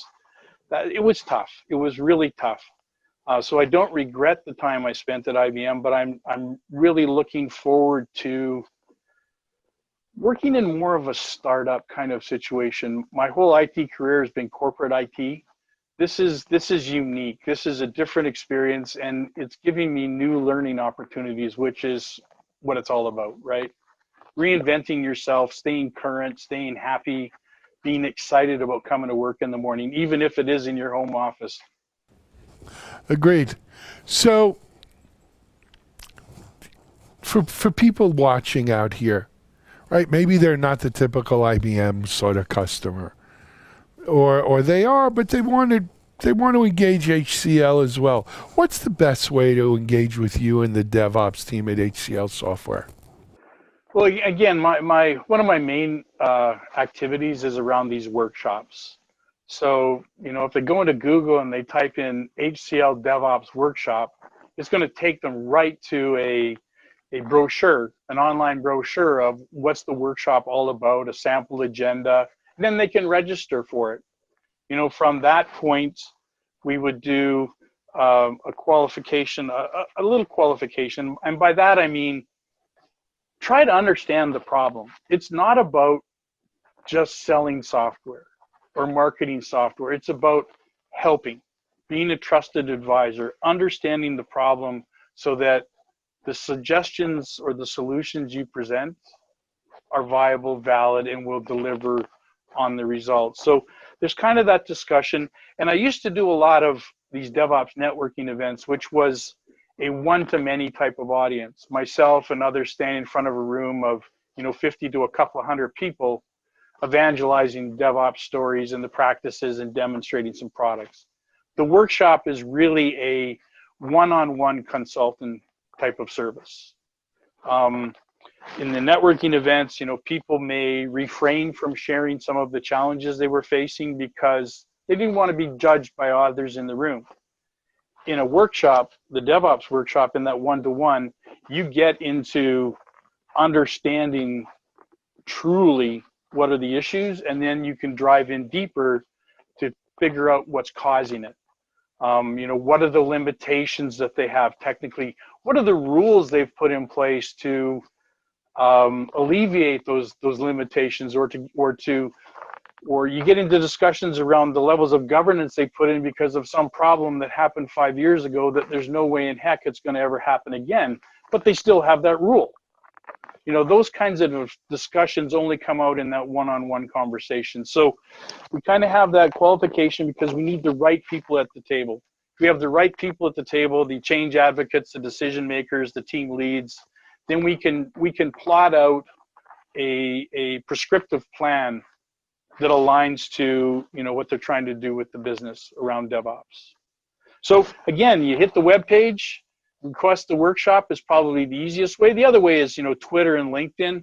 I'm out there. People can connect with me. I don't think I've ever declined a connect on social media because I like to meet new people. So there's that opportunity as well. But the workshop is where my heart is right now, and I'm trying to move that forward as quickly as possible. Fantastic. Hey, before we go, I can't help but see the guitars back there. I never realized you played. You only seen half of it, Alan. There's in the office here. I got 2 acoustics, 4 electrics. There's an 88 key piano behind me. Off to that side is my my digital audio workstation for recording. So really, yeah, it's this room is quite active. Well, back when we used to travel, Al, John Willis always tries to bring a guitar with him, and Brian, one of our video AV team, always plays. And oftentimes when we go to conferences, especially if we're renting like an Airbnb, not a hotel room, we'll come back, order in food, and jam out.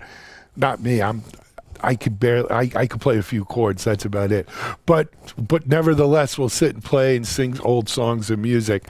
If and when we ever go back on the road, we've got to invite you down for a play. Yeah, I had heard John will bring a guitar just before. I think I learned about it at a conference in San Fran in June, and then I hadn't seen John in a few other conferences. The Agile conference of old used to have the guitar jam sessions as well. Yeah. So it just helps build relationships with others outside of the professional world, right? And music means so much to me. Yeah. So. Well, let's hope we can get back in person at some point soon, Alan. We'll take it from there. Well, my wife is probably hoping the same, and I'm sure your wife is hoping the same for you. Yeah, it's about time I hit the road. Hey, Al Wagner, Hcl Software, DevOps Workshop. Thanks for joining us on TechStrong TV, Al. Best of luck with the new gig, and come back and visit us soon. Thanks very much, Alan, and thanks for having me. All right. This is Alan Schimmel for TechStrong TV. We'll be right back with our next guest.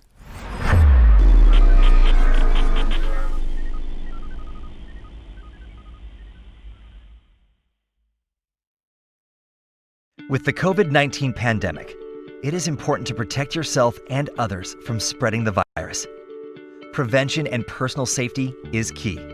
Here are the top ways you can protect yourself and others. Wash your hands often with soap and water for at least 20 seconds.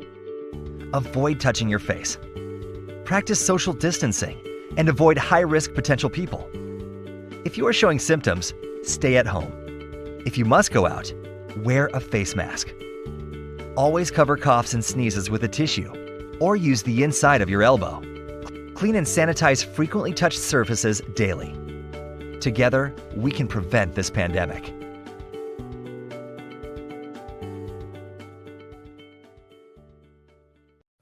With the whole world moving to a remote footing, a lot of people have been looking for the how-to, the best practices, the reasons behind working remote. What should we do when we could come back to our offices? Should we? Should we stay remote? What's the right answer? Our next presentation is something old from TechStrong Con, but it's also a gentleman I had the chance of meeting in person at a GitLab commit back in San Francisco, around last November or December. Darren Murph literally wrote the book for working remotely. And GitLab, where he's from, is a company that is an open book about working remotely. They have 1,200 people in 1,200 offices, as their CEO Sid Sibrandy likes to say. But Darren's the expert on it. This is a short presentation he did for us at TechStrong Con on making remote work. And, you know, if this is something you're thinking about for you and your company, check out what Darren has to say. And then I'd reach out to him if you still have questions, because he's always happy to help. Darren Murph, GitLab, making remote work from TechStrong Con this past June.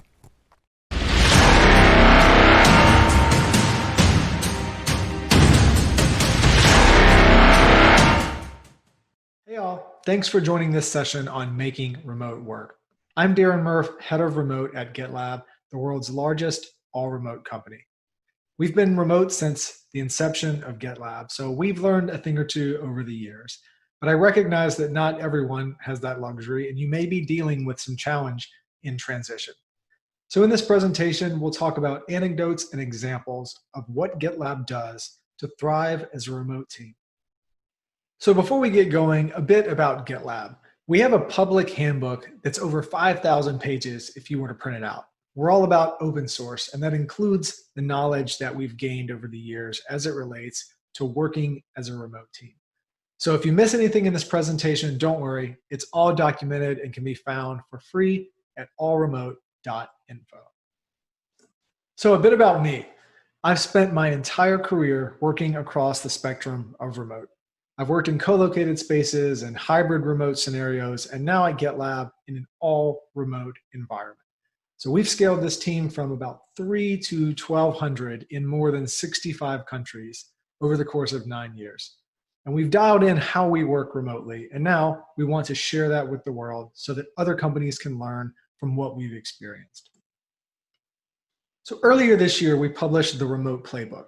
So this guide is available free of charge at allremote.info. Feel free to head over there, download it, and share it far and wide. We encapsulated the best of the best knowledge when it comes to transitioning to remote. For a lot of companies, they're being thrust into a remote environment, and they simply need to know, where do I begin? And that includes individual contributors as well as team leaders. So I'd encourage you to download that, give it a read, and share it with any peers that you may find useful. So at GitLab, we believe that all remote is indeed the future of work. And in fact, it's very much the present as well. But it does indeed have its challenges, especially when external forces rush its implementation. Now, it's important to point out that crisis-induced work from home is not the same as intentionally structured remote work. When you don't have time to put processes and protocols and strategy in place, there's chaos involved there. And so part of this presentation is helping to calm that chaos and put the right foundation in place. So the remote isn't just something that you survive through, but indeed it becomes a core part of your talent strategy as well as your operational strategy. So we're going to cover a few things today, but I want to focus on 3 core challenges that people generally find when they're transitioning into remote. The first is workspace. What if your home isn't designed to be an office? How do you work around that? How do you ensure that ergonomics and health and well-being are a top priority? The second is communications. One of the first things to break down in a remote team is communication, unless intentionality is put behind it. It's very easy for comms to be fragmented or fall into silos. You have to put intentional effort on making sure people know where to communicate about work and where to communicate informally. And the third thing is mindset. Tools only get you so far. It has to be paired with a cultural expectation that adaptation is going to occur. You'll have to break all the rules, and it may seem awkward until it doesn't. And I want to preface all of what we're about to dive into with this. Don't assume that remote happens overnight.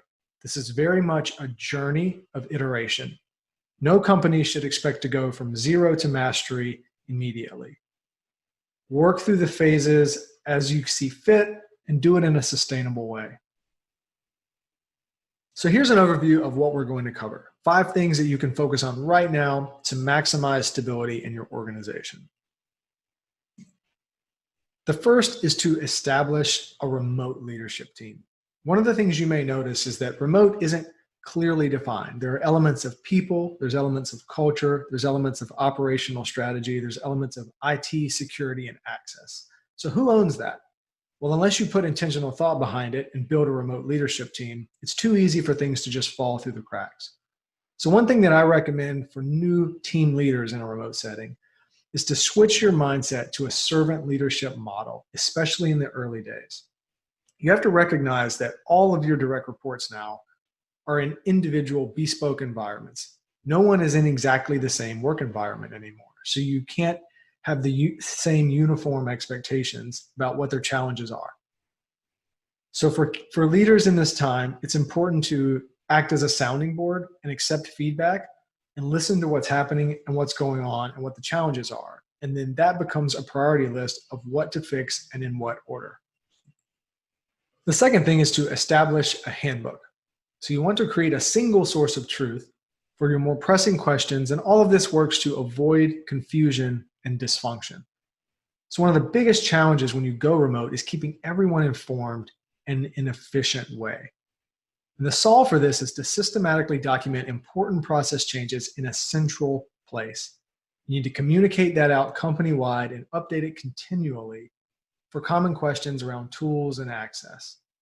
It's very important for a single source of truth to exist in your organization. Now, of course, this is true in a co-located space as well, but in a remote setting, you never know exactly where someone is or what access they have and what information they don't know.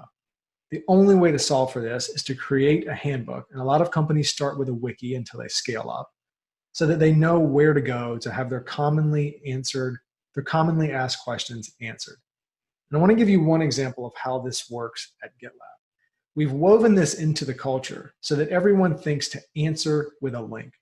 And what this means is you should only ever be asked a new question once, and then if you're asked again, you should be able to answer that with a link. So practically speaking, here's what this means. We teach people to self-service. If you have a question about something at GitLab, you first go search in the handbook to see if it's been answered before, and then if you can't find it, you consult a subject matter expert. You get the answer, and then one of you agrees to document whatever that answer is in the handbook. So now you're paying it forward. Whoever has this question going forward, they'll simply be able to look in the handbook and find the answer that you documented. And if you keep this flywheel going, your handbook will get bigger and bigger and more comprehensive over time. Create massive efficiencies. You'll have way fewer meetings when you're trying to find answers. And of course, as your team comes and goes, the knowledge remains. And so you plug knowledge gaps along the way. The next step is to establish a communications plan. You shouldn't hold back during this time, and it's vital to maintain perspective through this shift. You have to be intentional about informal communication. And this is the thing that tends to happen very quickly in a remote setting, which is the degradation of culture and relationships unless you put intentionality around it. So at GitLab, it's the responsibility of our people team to think about things like talent shows and show and tell sessions and global pizza parties or global meals. We have a Zoom room where people can join kind of like a coffee lobby or an happy hour at the end of the day. And we're using existing tools for this. All you need is a calendar invite and a video conference link. But it requires some amount of structure. And if you don't have this function in your company right now, definitely think about it. Most companies simply let informal communication happen by chance. You just assume people are going to run into each other at some point during the day in a co-located space, and you don't have that luxury in a remote setting. So be very intentional about setting that up. The next step is to minimize your tool stack. So at GitLab, our core team, we use Zoom, Slack, GitLab, the product, as well as G Suite. And I'll dive into a few examples of how we use these. When you're transitioning to remote, there's a lot going on. You're going to have a lot of chaos just from a cultural standpoint. The last thing you need is to introduce a tool that you don't necessarily need and then expect your entire team to learn it and adapt to it. So at GitLab, I'll give you an example on how we use G Suite in a really unique way that reinforces our handbook first culture around documentation. So every single work meeting has to have a Google Doc agenda attached to the invite. Now this places a high burden on the meeting organizer because then they're expected to document during the meeting so that people who cannot make the meeting can contribute beforehand asynchronously and read the updates after the fact if they had to miss the meeting for any reason. In addition to that, any company-wide takeaways that were to come from that call need to be moved from the temporal home in the Google Doc into the more permanent home in the handbook. And we do this intentionally as a forcing function to think twice about, is a meeting really necessary? Because ideally, we would love for work to begin and end in GitLab. GitLab is an asynchronous tool designed for collaboration, and we use it across the entire company. From marketing, finance, HR, engineering, everyone uses GitLab.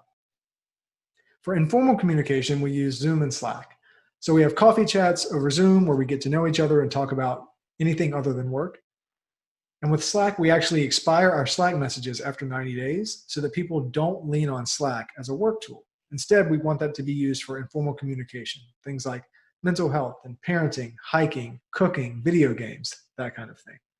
Again, it requires intentionality. You've probably heard of or used Zoom or Slack, but maybe not quite in that way. You may have access to Office 365 or G Suite, but perhaps you don't take full advantage of attaching a Google Doc to each meeting so that your meetings are more documented and you improve your meeting hygiene. So take a hard look at the tools that you're already using and think about how you could use them better to improve team cohesion and communication in a remote setting. And the last thing here is to drive cultural change, and this may well be the most difficult one. Humans are naturally resistant to change, and particularly change that's forced during times of uncertainty or crisis. And if you have a strong in-office culture, you really need to put guardrails around making sure that people feel that culture can be absorbed and exemplified remotely. At GitLab, we document all of our values, and not just our values.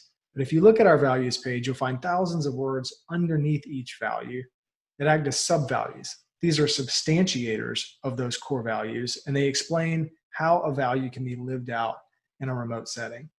So if you're a company that doesn't have that level of documentation around your values, you should do that right away, because in a remote setting, culture equals values.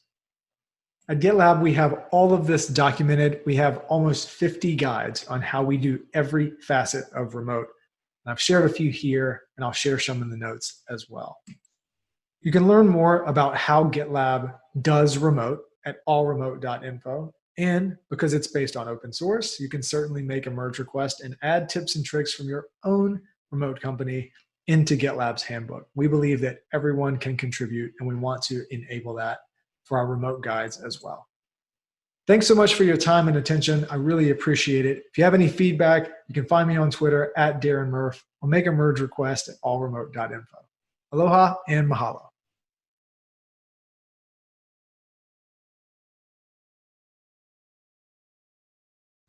All right, it's time now for the news on what's going on in the media ops neighborhood. I'm going to make it short and sweet today. As I said at the top of the show, we announced we made the Inc. 5000, which is a pretty big deal for us here. We don't consider ourselves a high-flying rocket ship of a company. We just like to report and do content around DevOps and cybersecurity and cloud native, digital transformation, and we're always looking for new ways to bring you that information. So to be acknowledged as one of the fastest growing companies in the whole United States, it's kind of shocking to us.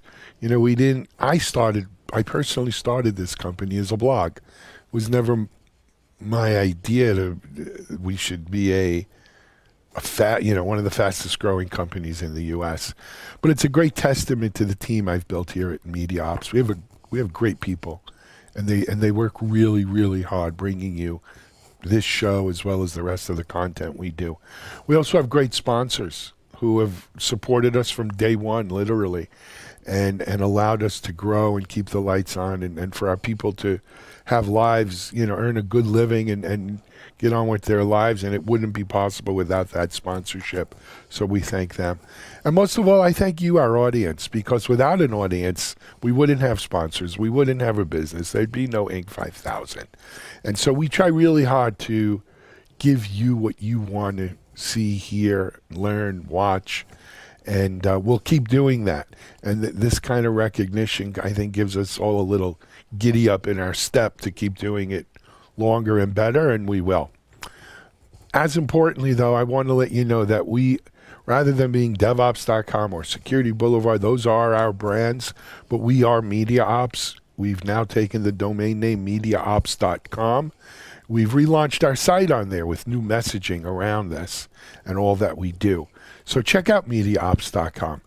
From there, you can still get to all our sites. You can still read all our articles, watch all our videos, listen to our podcast, attend our events, and everything else. MediaOps.com. It's a good jumping off place for you.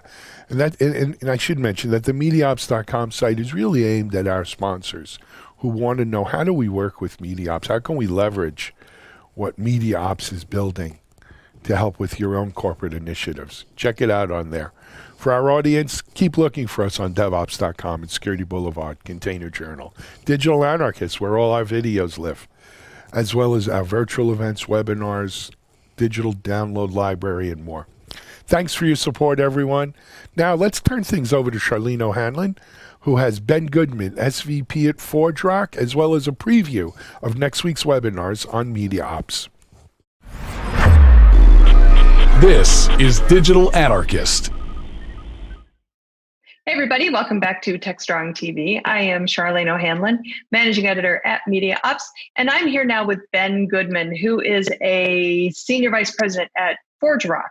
Hey Ben, how you doing? Thanks for joining me today. I'm doing wonderful. Thank you so much for having me. All right, great. Well, I am very interested in having a conversation with you about the future of passwords and identification and authentication. Easy for me to say. It is Monday, of course. Yes. We've been having this argument about passwords for so long, and whether they're an outdated mode of authentication, and it's so easy now to crack passwords, it seems like, and that seems to be a primary way that hackers are getting into corporate accounts and accessing personal private data and very sensitive data. But with this work from home thing happening with the pandemic, it seems like maybe efforts have, I don't know if they've stalled on that front, or if companies are maybe afraid right now to make any changes based on the fact that they don't want to lessen any productivity that's happening right now with their employees. So would really like to get your perspective on where we stand with maybe moving past a password based authentication method, and what basically what you're seeing in the market right now. Yeah. So first of all, I don't think it's controversial anymore to say that passwords need to go. I think there was a point in time where maybe someone would defend them as a way of authenticating, but really it's the perfect storm of badness. You touched on it. It is by far the most common vector that hackers and other attackers are using to get to breach different systems. And so it's a low security option. It provides a horrible end user experience, right? People hate entering in, end users hate entering in passwords. And so, there really is no reason to continue, right? Mm-hmm. And I think the biggest problem to date, and the reason you can say something like that, and then you say, okay, well, if it's so obvious, why aren't they gone? Right. And I think, there's a lot of legacy systems out there. There's a lot of capability, a lot of systems out there that don't have capabilities to support anything other than usernames and passwords. Mm-hmm. And then the other thing that a lot of people don't think about is, well, if you got rid of usernames and passwords, well, what would you replace it with? Right. And so that has always been a real significant problem for removing usernames and passwords from the user experience. And I think we've reached a point where we can actually move beyond that now. So what are companies looking at to replace them with? I mean, I know biometrics have been in place for a little while, and I think people are slowly getting more comfortable with the idea of them, especially since they became kind of prevalent in a lot of consumer devices like smartphones, being able to, turn on your iPhone by just looking at your face and things like that. But, do you think, the issues of privacy and security that so many people, I think, at the onset of the use of biometrics, they were really concerned about. But do you think that's still a valid argument? So I think you just touched on an incredibly important point. So you're right, biometrics themselves as a technology have been around for quite a long time, but the smartphone makers, whether they did it intentionally or not, have basically been desensitizing end users to using biometrics as an authentication modality. And to your point, when they first, when the iPhone 4 first came out, which was the first one with the Touch ID, I think a lot of people didn't enable it because they were worried about privacy concerns. Mm-hmm. I think there were people that just didn't use these convenience features because they were concerned about that people are going to be stealing their face, or stealing pictures of their face, or stealing their thumbprints. And I think we've gotten to a point now where there's a level of assurance through things like a secure element, through other techniques that make people feel a little bit more comfortable. And like I said, I think these smartphones have really just desensitized people to biometrically authenticating, because people do it dozens of times a day and don't even think about it, right? And so we went from a world where a biometric was a somewhat unusual technology for someone to have on their device or in their household, to now something that people authenticate with so frequently. And it really is a change, right? Now everyone has a device in their pocket with a tremendous amount of biometric sensors and tremendous amount of horsepower. And that gives us a really reasonable option of something to use as an alternative to a password. So here's the conundrum. Now that we're in the midst of this pandemic, I can't use my face now to actually open up my phone because I'm wearing a mask, and that is, that's obscuring my face, and so I have to manually punch in my passcode. Are we kind of moving forward and then taking a step back and then moving forward again? I mean, it seems like it's still very much an imperfect technology. Certainly. I mean, I think the mask situation was probably not one that anybody foresaw coming, especially when Apple went to the facial recognition as their primary route of authentication. I think it's obviously a hiccup for sure. With the latest version of iOS, they made it so that it recognizes that you're wearing a mask quickly and doesn't keep trying to do Face ID over and over again, and has you revert back to a passcode, which is still, less than ideal. But, generally speaking, when you authenticate, especially what we call an out-of-band authentication. So what we mean by that is you go to authenticate to something, let's say it's your desktop, and then, you get a notification on your phone to authenticate to your phone. That is a multi-factor authentication, even if you use the passcode, because the device itself that is sending the message to becomes something you have, and then having to enter a passcode becomes, something Ideally, if you can use your biometrics, you have something that you are. And so you're still doing two-factor authentication. It's still greatly superior to using a password. And it's also, it's not susceptible to some of the really bad habits that people do with passwords, like using the same password for, the site that they log in to check their kids' grades, and, the bank they have all their money in. And, when you do this password aggregation, where you put all your passwords the same on all these different sites, when any one of those sites gets hacked, it's almost as if every site's gotten hacked. And so, doing things like out-of-band authentication do help avoid those bad behaviors, and also make it really hard for someone to attack that password channel. So since there are so many, there's still so many reasons why we can't fully move to a passwordless mode of authentication. Things like password managers, I know that those are growing in popularity. But do you kind of see that as a Band-Aid or a kind of a bridging technology until we can move to a more passwordless, a fully passwordless or at least 99% passwordless, authentication method? No, you got it exactly right. It's both a Band-Aid and a bridging technology. Using a password manager generated password that may be long and complex and harder to guess, that is different for every application. And then, having some type of strong authentication for the password manager itself is a great tool set for an end user to just try to make things better, if you will. The problem is it's kind of almost like a grassroots bottom-up approach to addressing the password problem. And it does still leave the password channel in place, so it can still be attacked, even if it is much harder to attack because you're using strong randomly generated passwords. So it's not ideal, but it's a huge improvement over what people are doing that aren't using password managers. And so I think if I was as an end user, and I tell friends and family members, really consider using I tell them wherever possible, turn on two-factor or multi-factor authentication. And, in lieu of that, really, consider using a password manager. I think those are good end user hygiene mechanisms.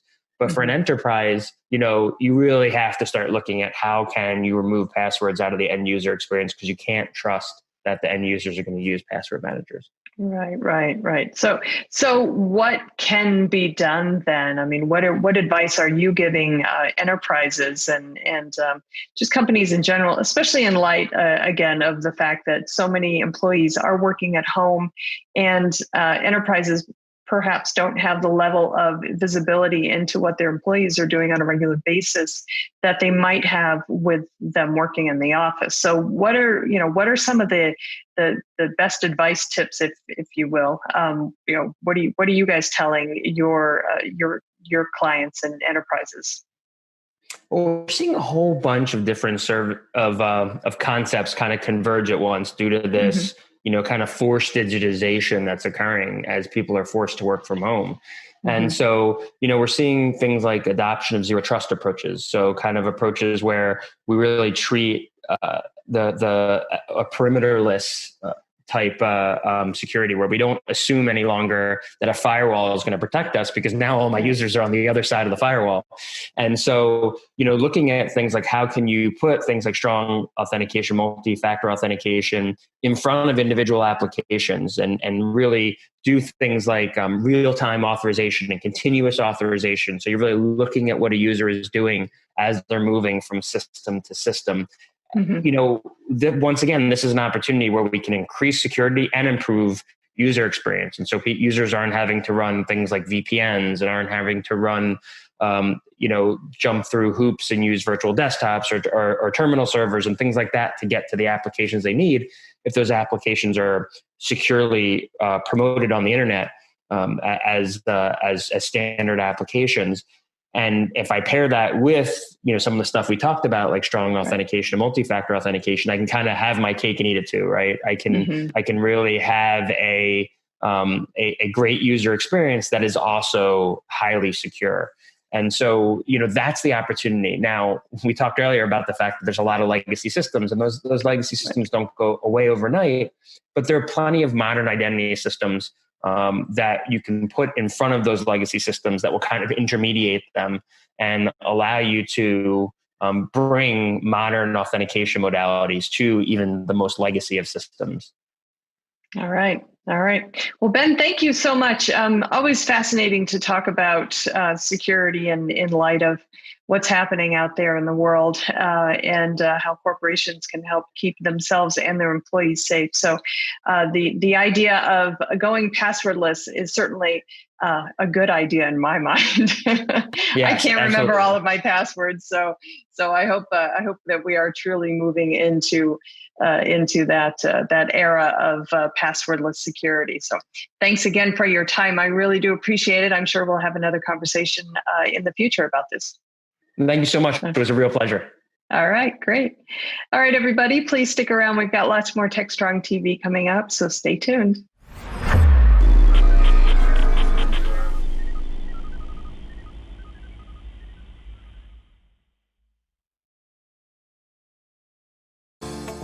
Disruption is occurring across every aspect of IT. Open source, cloud services, DevOps, and cloud-native software architectures are democratizing IT and radically transforming how business is done. The old ways of creating software and doing IT are being replaced with agile, flexible, faster, and cheaper methods, benefiting vendors and users alike. Accelerated Strategies Group is out to democratize access of industry expertise and knowledge. We use our expertise and experience to offer insightful, intelligent, useful information in a variety of formats relevant to the IT community, digital events, videos, reports, assessments, workshops, and implementation projects with tech vendors, IT organizations, and business leaders. We widely and openly share our work products, often for free. Analyst reports these days aren't worth more than a graph or chart that tells a story or illustrates a market trend. We work with developers, DevOps teams, cloud architects, security engineers, and transformation leaders most every day, creating and implementing transformational strategies and technologies. We're not just thinkers, we're also doers. Today, this is Charlene O'Hanlon, Managing Editor at Media Ops, and I'm here with the Thursday edition of the webinars previews. We have a lot of really great webinars coming up on DevOps.com and Security Boulevard in the next week and beyond. And I encourage you to check out a full listing of our webinars happening on both the sites. You can just go to DevOps.com/webinars, look in the upcoming section for those, or SecurityBoulevard.com/webinars. And look in the upcoming section for that as well. But hopefully there's a couple webinars in there that'll be of interest to you. And three of the ones that I wanted to highlight, two are on DevOps.com and one is happening on Security Boulevard. In fact, the first one that I want to tell you about is the one happening on Security Boulevard today at 3 p.m. Eastern. It's called PKI in DevOps, How to Deploy Certificate Automation with CI/CD.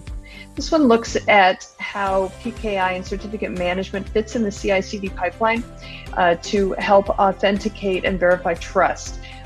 Especially with binaries, builds, web servers, containers, all of those need to be certified and have their trust verified.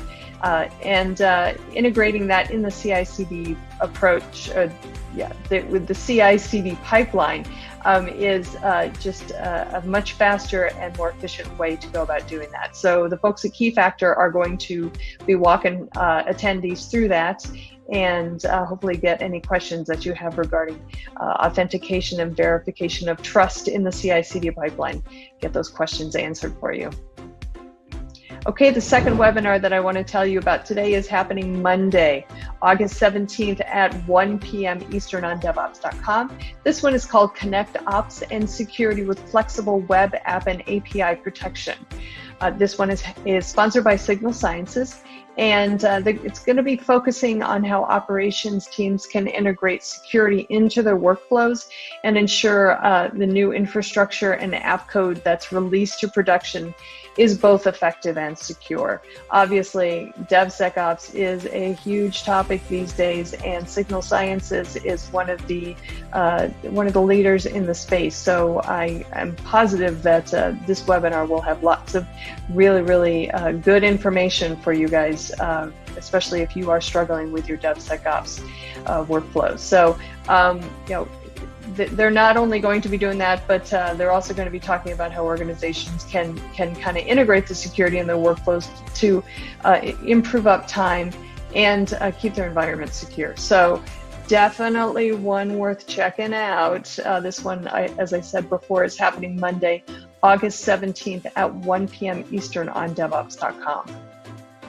Now, the final webinar today I want to tell you about is happening Tuesday, August 18th at 1 p.m. Eastern on DevOps.com. This one is called Why Distributed Tracing is Essential for Performance and Reliability, and it features Austin Parker, who is the principal developer advocate at Lightstep and certainly no stranger to our DevOps.com webinars. He's going to talk and walk attendees through the fundamentals of distributed tracing and how it can be used not only to understand a distributed system, but also to help prioritize engineering work. And I'm sure he's going to be imparting some other little nuggets of goodness. Definitely worth checking this one out if you have any questions about distributed tracing, or you think it might be a positive step for your DevOps implementations in your organization. All right, as I said before, these more information on these and other webinars are available on devops.com and securityboulevard.com. So please feel free to go check out the websites and get signed up for these webinars. And meanwhile, I will be back on Monday for the next edition of the webinar preview. So until then, please stay safe, and we'll see you next week. All right. Thanks very much, Charlene. Great interview. Good webinar preview. Now it's time for the Analyst Corner with Mitch. We have our own Mitchell Ashley, founder, CEO of Accelerated Strategies Group. Mitchell's guest today is Mohit Tiwari, co-founder, CEO of Symmetry Systems. And Mitchell and he discussed the problems of managing the security of data sprawl across multiple public and private clouds. Data sprawl is real, as is, quite frankly, just infrastructure sprawl.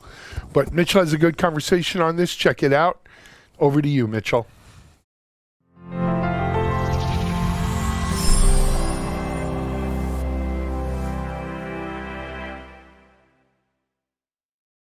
Thanks for joining me on Analyst Corner. Mitch Ashley, CEO of Accelerated Strategies.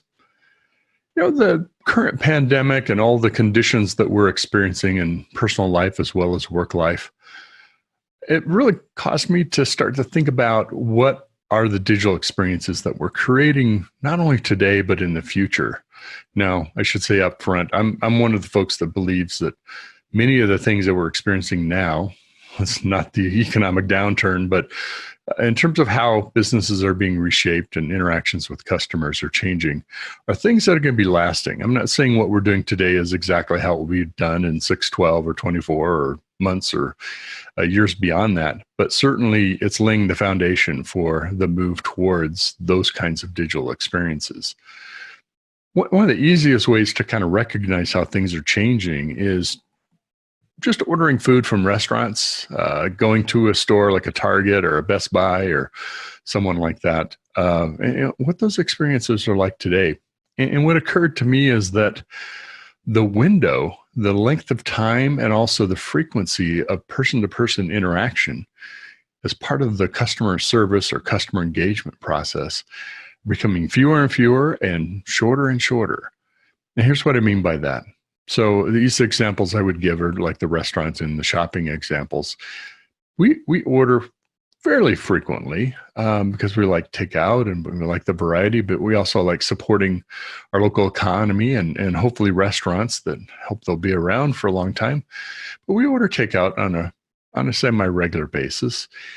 And that interaction is now can be an almost all digital interaction. We order over the website, or probably more likely a smartphone app if we're using a service like DoorDash or Uber Eats. Some service delivers it to our home. They drop it off outside the door, ring the doorbell as a contactless delivery service. And really the only person we might even see, not even talk with, is the delivery person, just acknowledging that we've picked up our food at the front door as they drive away off to their kind of next delivery. In some ways, the same kind of things happening in retail experiences. For example, I use Target because that's a local store that we do frequent. And there, you know, the self-checkout, as well as in grocery stores too, is something that's getting a lot more use. People handling their own products and goods and less frequently using someone to check out. So handling that checkout yourself. So it's very easy that we might enter the door or at the store. Maybe there's a person there greeting us and handing us a shopping cart that's been wiped down, maybe not. Go through that whole experience. We might not talk to anybody. Not because we aren't social, interactive people, just that's the experience now. And we'll get all the way through checkout and maybe say thank you or and have a nice day, or the same response might come back to us from whoever's kind of overseeing the self-checkout.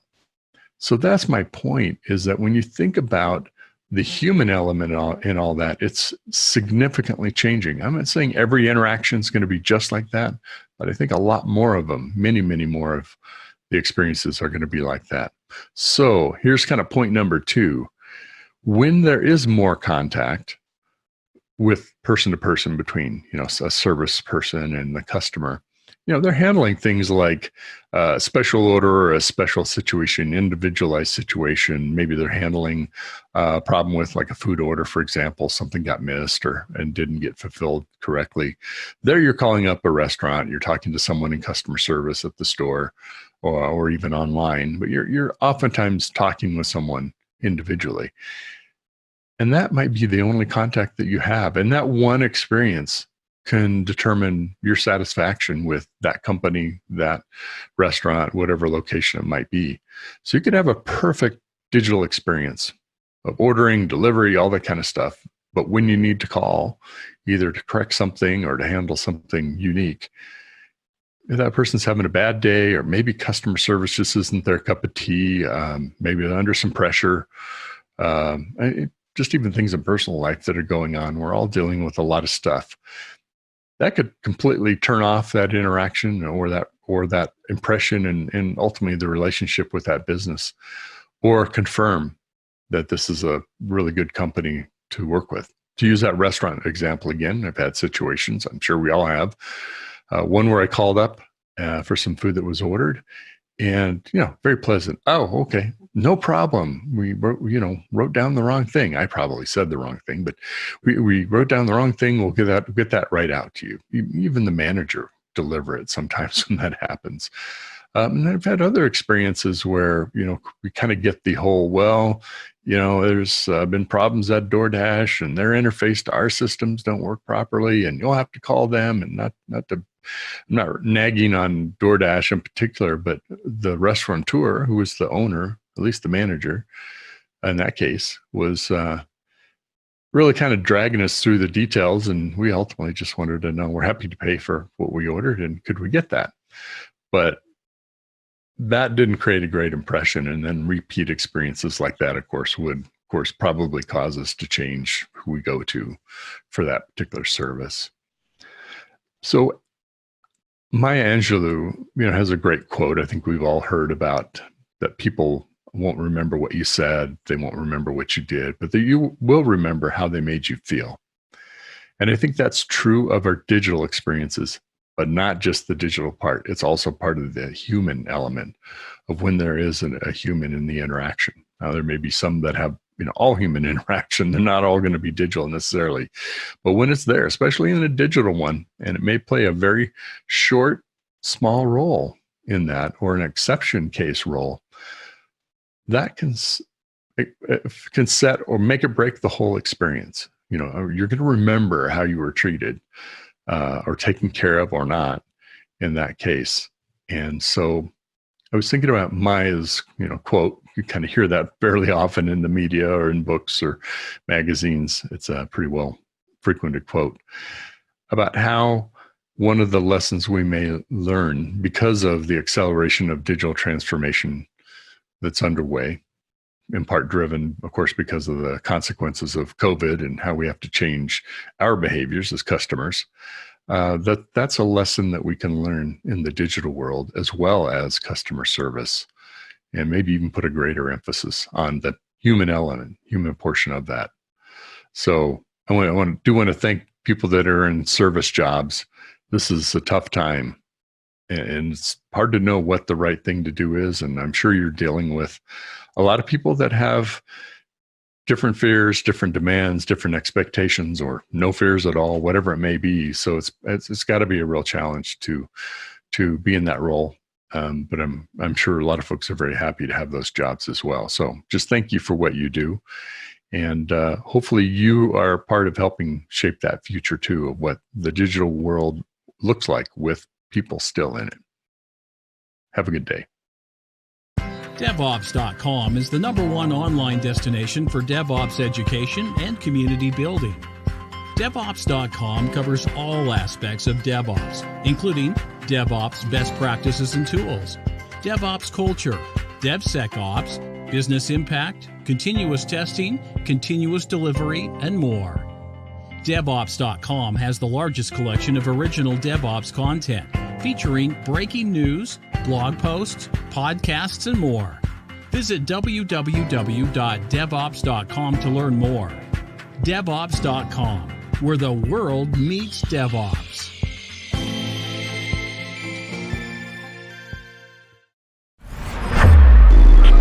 This is Digital Anarchist. Well, I'm joined today by Mohit Tiwari, who is co-founder and CEO of Symmetry Systems. Welcome. Good to be talking with you today, Mohit. Thanks for having me, Mitch. I really appreciate it. Great. Well, we're talking about some really good news about Symmetry Systems. I'd love to hear some background about it. But first, the news is you all just kind of came out of stealth, and I think you have some announcement around some funding. So Mohit, tell us the funding announcement. Oh, nice. So Symmetry Systems, we just announced our stealth with funding from ForgePoint Capital. ForgePoint, they're the largest cybersecurity fund in the US, and super nice guys. And from Prefix Capital, which specializes in early stage investments out of universities and high tech research. Mm-hmm. So very, very fortunate bringing this really. This was a new category that we're trying to create. Pulling together a lot of separate fragmented problems. So it was really great to be working with deeply focused investors who had a very big collection of friends who were kind enough to let us bounce ideas back and forth. That's awesome. So did you do any angel or seed round before this, or was this the first funding This was round? the first round of funding. Oh, excellent. Well, great. Congratulations. That's awesome. Thank you. So we're going to jump into what it is. But you actually kind of came across this problem or solution to it when you were at UT, University of Texas. You're professor there in cybersecurity, right? Yes, exactly. So my co-founders, Kason Hunger, Tomasz, and Yasser, we were all just working on this problem around data security. And we started working with a hospital. They needed a HIPAA-compliant platform. We took our research to them and they piloted it, it took us to the top. That was great. Then we worked with US government labs who have really exacting security standards. They needed to download large open source applications but protect their data, even though the applications would be buggy or broken. So that was good. Then this pattern was continuously repeating where there's a cloud provider, they had large data stores. They wanted to kind of make the developers be focused on functionality while their data was protected by a platform. So this common thread of data should be protected by the platform, free up the developers to be productive, right? So kind of like the whole DevOps mantra, but applied to data security. Interesting. So once that happened a few times, we were like, okay, so once there's the something here that's going on. We're on to something. Well, that's very cool. So tell me a little bit about, talk a little bit about specifically what the problem is that you're solving with Yeah, so that's a really good point because data security is, one of the old information security, InfoSec. It's right there in the name. But if you look at the products, they are really, the industry is dominated by security, right? Infrastructure security tools like firewalls and so on. And then application security and data security is almost like a byproduct of like access control and encryption. There's a few things, right? Obviously around data security. That's right. So that's where the dominant features are, is that you have encryption and key management. That's a big area, right? And then access controls are super fragmented. Each data store will give you, hey, here are my row column access controls. Here is something else. Like, for containers, you have to do it again. So, if you look at AWS and identity and access management, IAM, right? That's a big beast on itself, right? Just to target that as the machine writing IAM policies, it's well known that no one likes them. I think you have a really good point too. It's across all these environments. When you talk about infrastructure, I mean, it can be everything from Kubernetes and containers to, I'm using 3 different data sources that all have their own models for security. And how do I manage all that stuff?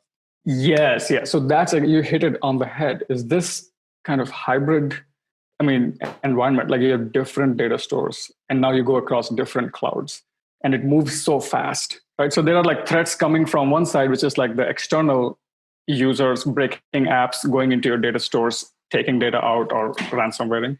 There's threats coming on the inside, which is developers and analysts and production engineers. All these guys need access to the data. So if you're the data security team, you're outnumbered, 100:1. Can't keep up. Yeah, can't keep up. So our goal is just tough time. That's right. That's right. So then I'm taking then what Symmetry does is some way of bringing that all together and managing all that access control, security across multiple cloud environments, multiple infrastructure platform services. Yeah, so that's a big part of it. I mean, it's clear that you've been following this space pretty well. So you're absolutely right. You can bundle a large fraction of this under reduced data risk, right? So if you have lots of data, like data stores and then data objects within data stores, right? And they have different levels of importance. Some are PII, some are PCI, some are just consumer data. And you sort of have to build an understanding of where is the data, right? Who's accessing it? What are they accessing it for? And then how is it protected? Is it protected using ACLs on the access controls on the database or encryption? So this graph of how is data moving through my environment, and at all times, how is it protected? So if there are pain points, surfacing those pain points is already a big jump, like it's a pretty big part of our feature set. And then leading to the appropriate protection. So it could be encryption upstream so that data doesn't even exist in the store in the clear, so it's okay. To access controls, to like IAM rules getting changed. Sometimes now there are sidecars or proxies that you can put in front of some data stores if you are willing to take the business risk.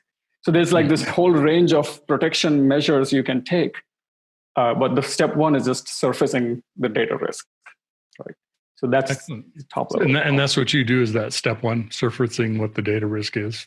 Yeah, so that's the bulk of it. And then we can hardwire certain defenses, right? Hardwire doesn't like provide that as features, but sometimes the best response to a problem is, shut it off upstream so that data doesn't even leak into this data store, right? So in those cases, we will surface that as the best response to take. And, we don't need to give you better IAM rules. In some cases, tightening up identity access management rules, that solves the problem, right? And in other cases, finally, as a last resort, what we do is we sort of just watch the usage in real time to effectively build these data firewalls, like firewalls around data objects. So this firewall is this like old concept, right? But it captures this notion of, learn who should be allowed to do what to this data object, right?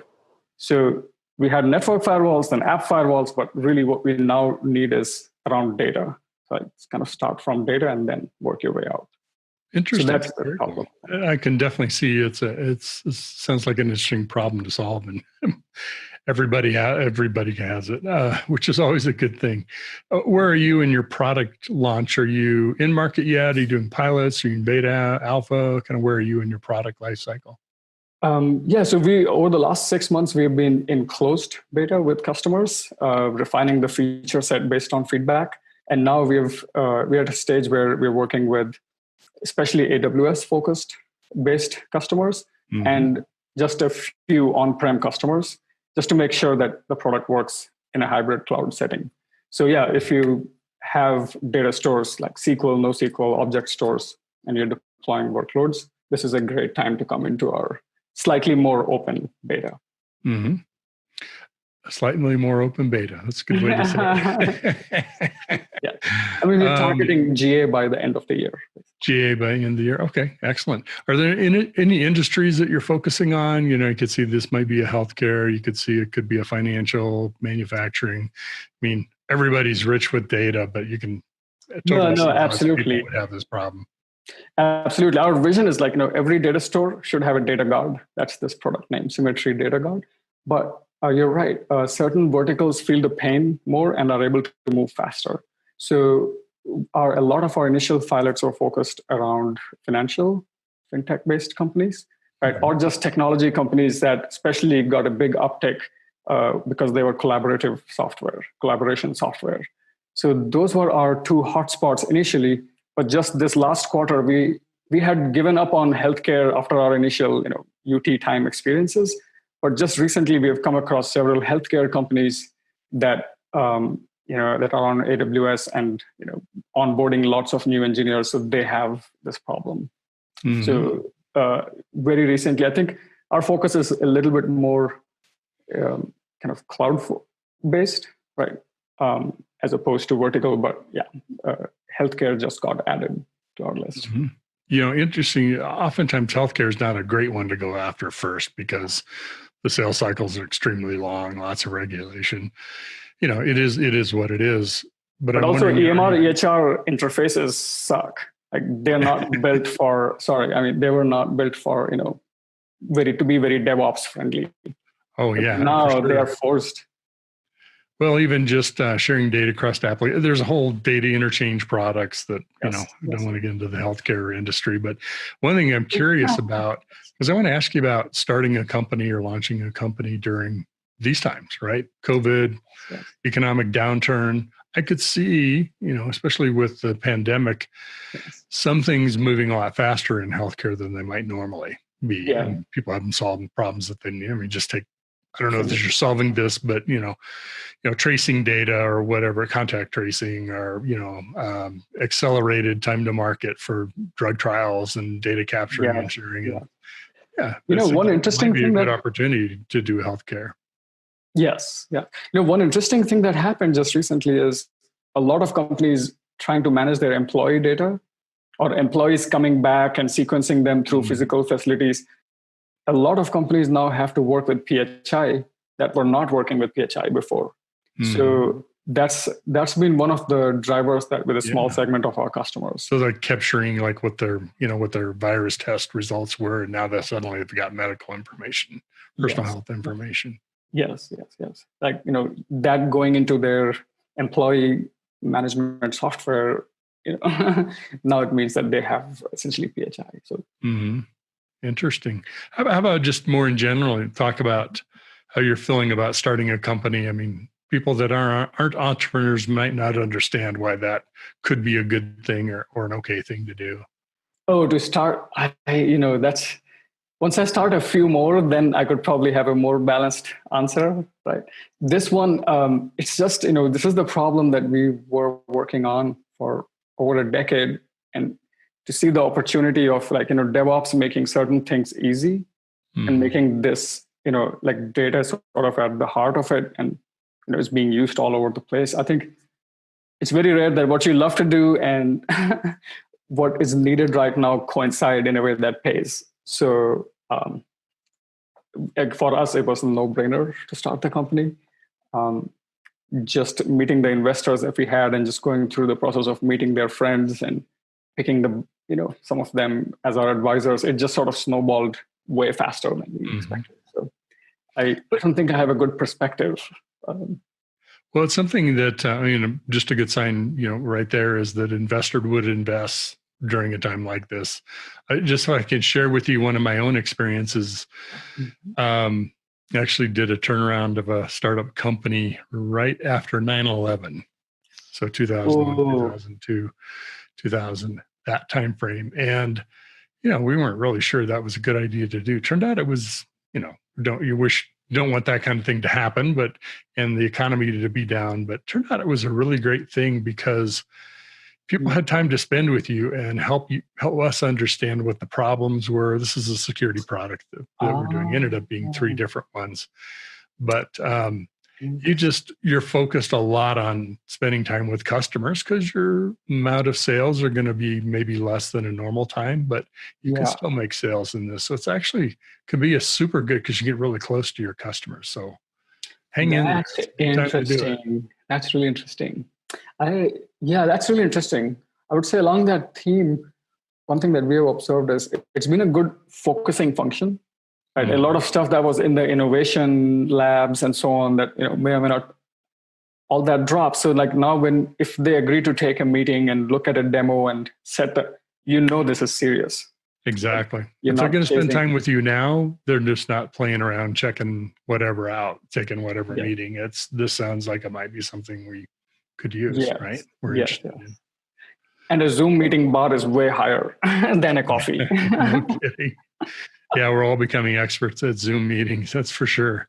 When you just came out of stealth, when did you come out? When was it? So we're going to be announcing this tomorrow. Okay. So I think that's so the 11th of August, right? That's right. That's right. Yes, 11th of August. Yeah. So you're going to be a GA by the end of the year. Kind of what do you think? What do you think the next year, by next August, what are you hoping that happens for you and the company? I think the big thing if we start with the product itself, is getting it bomb-proofed to run on AWS very smoothly, run on-prem, and then we have a bunch of customers about to start off on GCP. Just delivering on this promise that you have mountains of data, it's moving very fast, and yet you can keep a handle on it. I think there are certain tools that just drop in and it works and it gets this hairy problem out of the way. We want to get into those kind of tool status, where if you have spinning up a database or a data store, it's a no-brainer to spin up Data Guard with it. Right. I think that's the primary driver, and everything else kind of aligns behind it. Well, I mean, focus on the product, focus on the customer, right? Learn as much as you can, everything you can. So I don't want to sound like the old guy, but I'm the old guy, right? And I've done 8 companies. And one of the things that happened for me in that time frame was, as I mentioned, we're spending a lot of time in the field with customers. And there was he was, I think, maybe a lead security engineer. He gradually moved up into a CISO ranks. But one of my customers from that period, he was a customer at 4 different companies. We really built a strong relationship, and people love to help. People love to help you build products. They love to be part of it. I mean, not everyone has the time to do that or willing to make the investment, but that can be really super valuable. And I don't want to mention his name. He's super successful, involved in things I can't talk about. But you never know. Those people that you're working with now, maybe across multiple companies, multiple products, you just kind of don't know where things are going. So I'm excited for you. It's interesting times. That I haven't gone through that many companies at all, but I can understand why.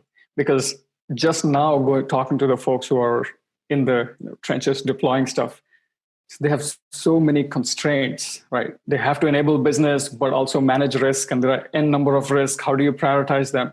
It's just a huge juggling act. And I can imagine that if you have a relationship with them, you just have a higher bandwidth connection to get to a better design point, right? As opposed to throwing darts. Right? Yep, exactly. So given where you are, I'm sure there may be some folks interested in checking out your site. Is it symmetrysecurity.com? Is that the name of it? It is symmetry-systems.com. Systems. Okay, symmetry-systems.com. Are you, obviously you'd love to work with everybody. You probably don't have resources to do 100 different pilots, but are you still in the availability to take on some more pilots right now? I would say in about 2 months' time would be perfect, because we are, on the schedule to deploy. Especially if you're based on AWS, then we're less than 30 minutes. Spin it up across S3, DynamoDB, RDS, all of these. This is done. Like, you can do it low touch. And hit all the buttons: AWS, DynamoDB. Yeah. Better. Well, cool. Well, I'd encourage folks to check you out, and whether you can work with them now or kind of as you expand your capacity and later in the year. I wish you the best. Good luck. Come back and tell us how things are going. I'd love to hear. Thank you, Mitch. I really appreciate it. We will. One of the things I was going to suggest, we just my partner Alan Hcl just had Brad Feld on, who is an investor in Colorado with Foundry Group, and he came out with a new edition of his book. It's called Startup Community, and super nice, very well informed. He's invested in probably hundreds of company, maybe thousands. I don't know, a lot. It's been around for a while. He was involved in one of the companies that I did. That's a great resource too. Might check that out. Interesting. Did you say startup community?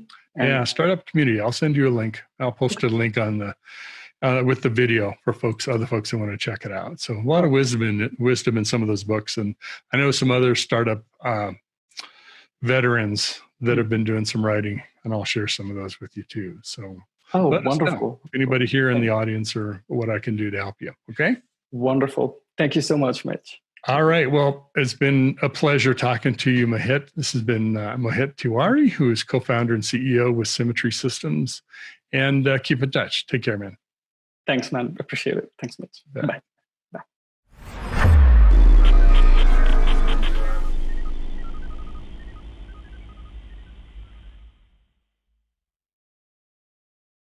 ContainerJournal.com is the leading online destination for centralized computing-related content. ContainerJournal.com covers all aspects of software containers, from container management, data management for containers, container security, networking for containers, to the entire container ecosystem, Kubernetes, microservices, serverless, and more. ContainerJournal.com has the largest selection of container-related news, featuring breaking news, blog posts, podcasts, and more. Visit www.containerjournal.com to learn more.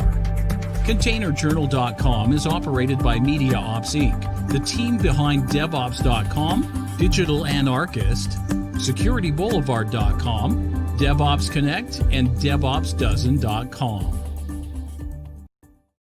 Thanks very much, Mitchell. Now it's time for our bi-weekly regular episode called Jane Explains. It's our very own Jane Grohl from the DevOps Institute, my partner, explaining this in this episode, SRE, Service Reliability Engineering, and how it relates to the new approach to service management, operations, and alignment with self-regulating systems like Agile and DevOps. Here's Jane Grohl of DOI on Jane Explains. This is Digital Anarchist. Hi, everyone. It's Jane Grohl, CEO of the DevOps Institute, and welcome to another segment of Jane Explains. We've spent the last couple of segments looking at the definition of DevOps. Last week, talking a lot about culture. Today, I'm going to talk about a set of practices that are rising very rapidly, gaining a lot of enterprise interest. And more importantly, it's an actual hireable job. And that's the role of the site reliability engineer, based on a book that was authored by several members of the Google SRE team. Now, having spun out a couple of other books associated with it, SRE really looks at how do you keep very complex environments scalable and reliable, particularly when we're looking at production. And by its own definition, SRE is what happens when a software engineer is tasked with what used to be called operations. To me, because I come from the ITSM space, SRE is particularly exciting because in my mind, it's the most innovative approach to service management that we've seen since the early days of ITIL. And the Google book very much calls out SRE as their approach to service management.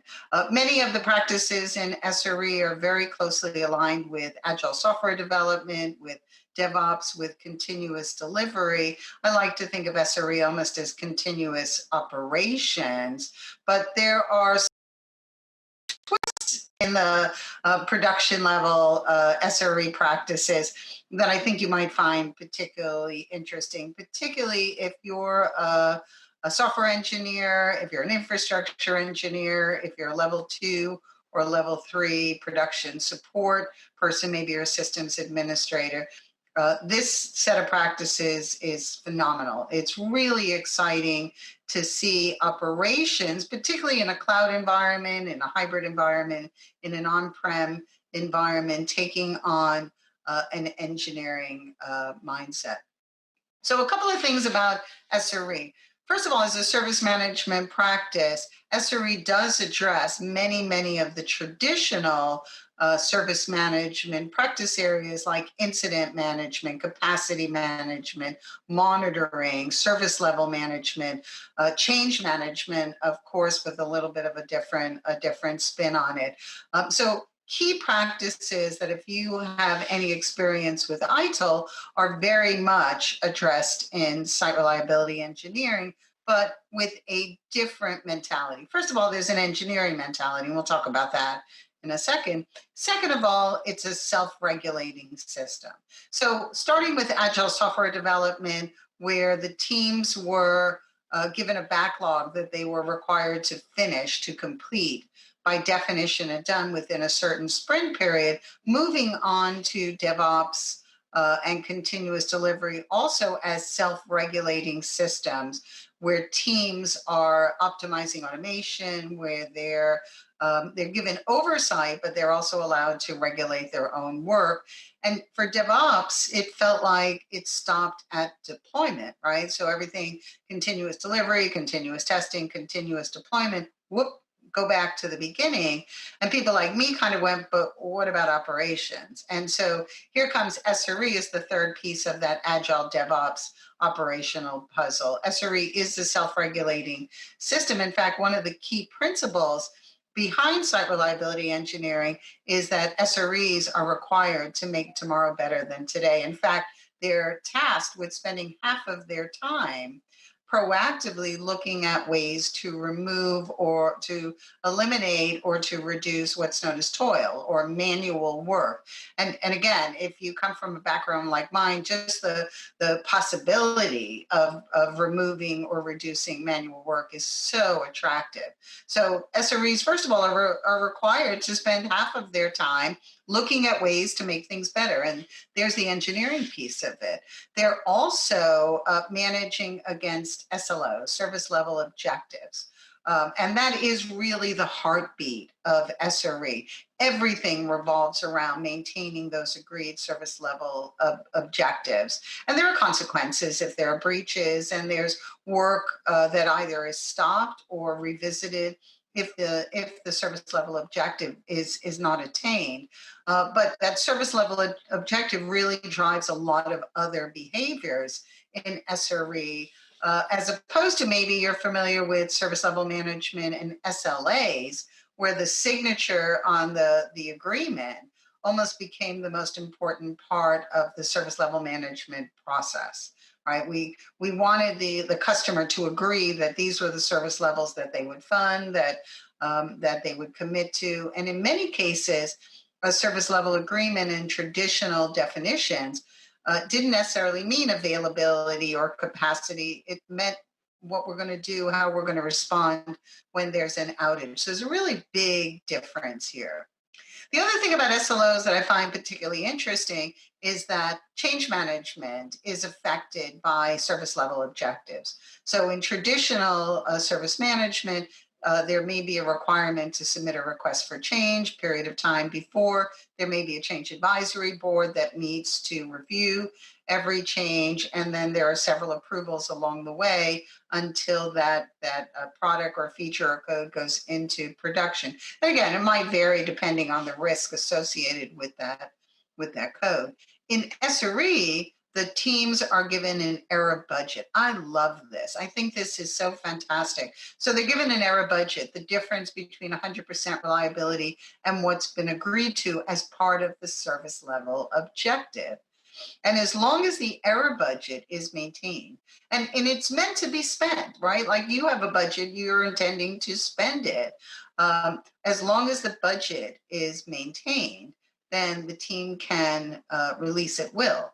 So again, self-regulating system where the team is accountable. And that team, by the way, has developers, has SREs. There are many other folks that are involved in it, but they're in it together. And as long as the service level objectives are met and they stay within the boundaries of the error budget, then the team is given a lot of autonomy in terms of how they're working. And again, from coming from traditional, where those making the decision may be far away from those making the change, looking at an error budget, looking at the accountability, the personal accountability in the performance of the change really changes the dynamic of the team.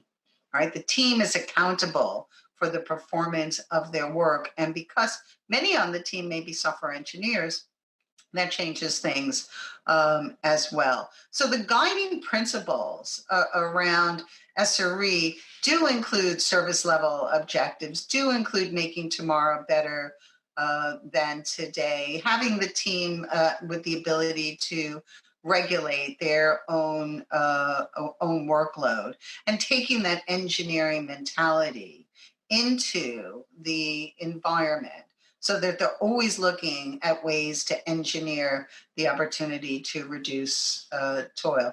Failure is an opportunity to learn. That's a key guiding principle of SRE. We've seen that in DevOps. We've seen that in other frameworks. But then we also have to embrace intelligent risk. And we can look at risk as something that has varying levels, right? But then again, in a self-regulating system, the team is accountable and responsible for that. Now, as I said before, this may feel like a really technical discipline. And in some levels it is, right? I mean, you can't automate your way out of toil if you don't have the ability to optimize automation. But my response to that is we're IT, we're supposed to be technical, right? We're supposed to have some technical capability or know where to get it within our own IT organization. So I don't think that's an obstacle, particularly those of you that may come from the ITSM space, but it is a different mindset, right? It is a different way to approach. An engineering mentality is not as much about the automation, it's about engineering an architecture for service management that looks at the most efficient way, looks at increasing flow, looks at being able to be accountable for meeting those service level objectives. So don't be off-put by the term engineering if you're not the most technical person on the block. I'm not, right? But I know where to find that resource, and I certainly would be able to identify areas that I think could be automated, and therefore we could reduce that toil. So if you're interested in learning more about SRE, a couple of resources I think that you might be interested. First of all, the Google book, Site Reliability Engineering, and the Site Reliability Engineering Workbook, and they recently came out with one that focuses on security. You could read those for free on the Google site. If you want to purchase them from Amazon or from O'Reilly, there's a cost, but you can read them for free and be able to do that. Google very generously for DevOps Institute Skill Up Day on SRE did a video on the history of SRE, and you're welcome to go up to our website and do that. We held a whole Skill Up Day about SRE, and those videos are available to you today. And if you're interested in getting certified, there's a certification around it as well. More importantly, beyond all of that, be curious, right? Particularly if you come from operations, if you're a software engineer and now as a software engineer, you have to understand how to write your code, build your code, test your code, secure your code, deploy your code, and by the way, operate your code. So be curious about SRE. In many ways, I think it's a huge paradigm shift for many of us, regardless of what role you hold in IT. And I think that it's an important part of that Agile DevOps SRE three-part continuum. So be curious, research SRE. I think there's a lot more to come. And if you are interested in a job as an SRE, then I certainly would encourage you to take it one step further. Again, as far as LinkedIn is concerned, it's the fifth fastest growing job. Okay, so today we understand SRE as a service management practice. I hope you'll be curious. Next time, we're going to take a look at Scaled Agile and SAFe, and I'm going to have a guest with me who's going to explain more about the Scaled Agile framework. Until then, please be safe, be healthy, be curious, and continuously learn. And I do hope you'll come up to the DevOps Institute website and join us as a free member. So thanks again. It's Jane Explains, and I'm Jane Grohl.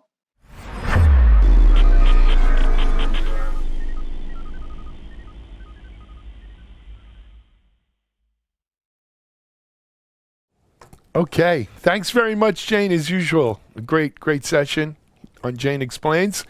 Guys, that's going to wrap up our show for today, Thursday, August 13th.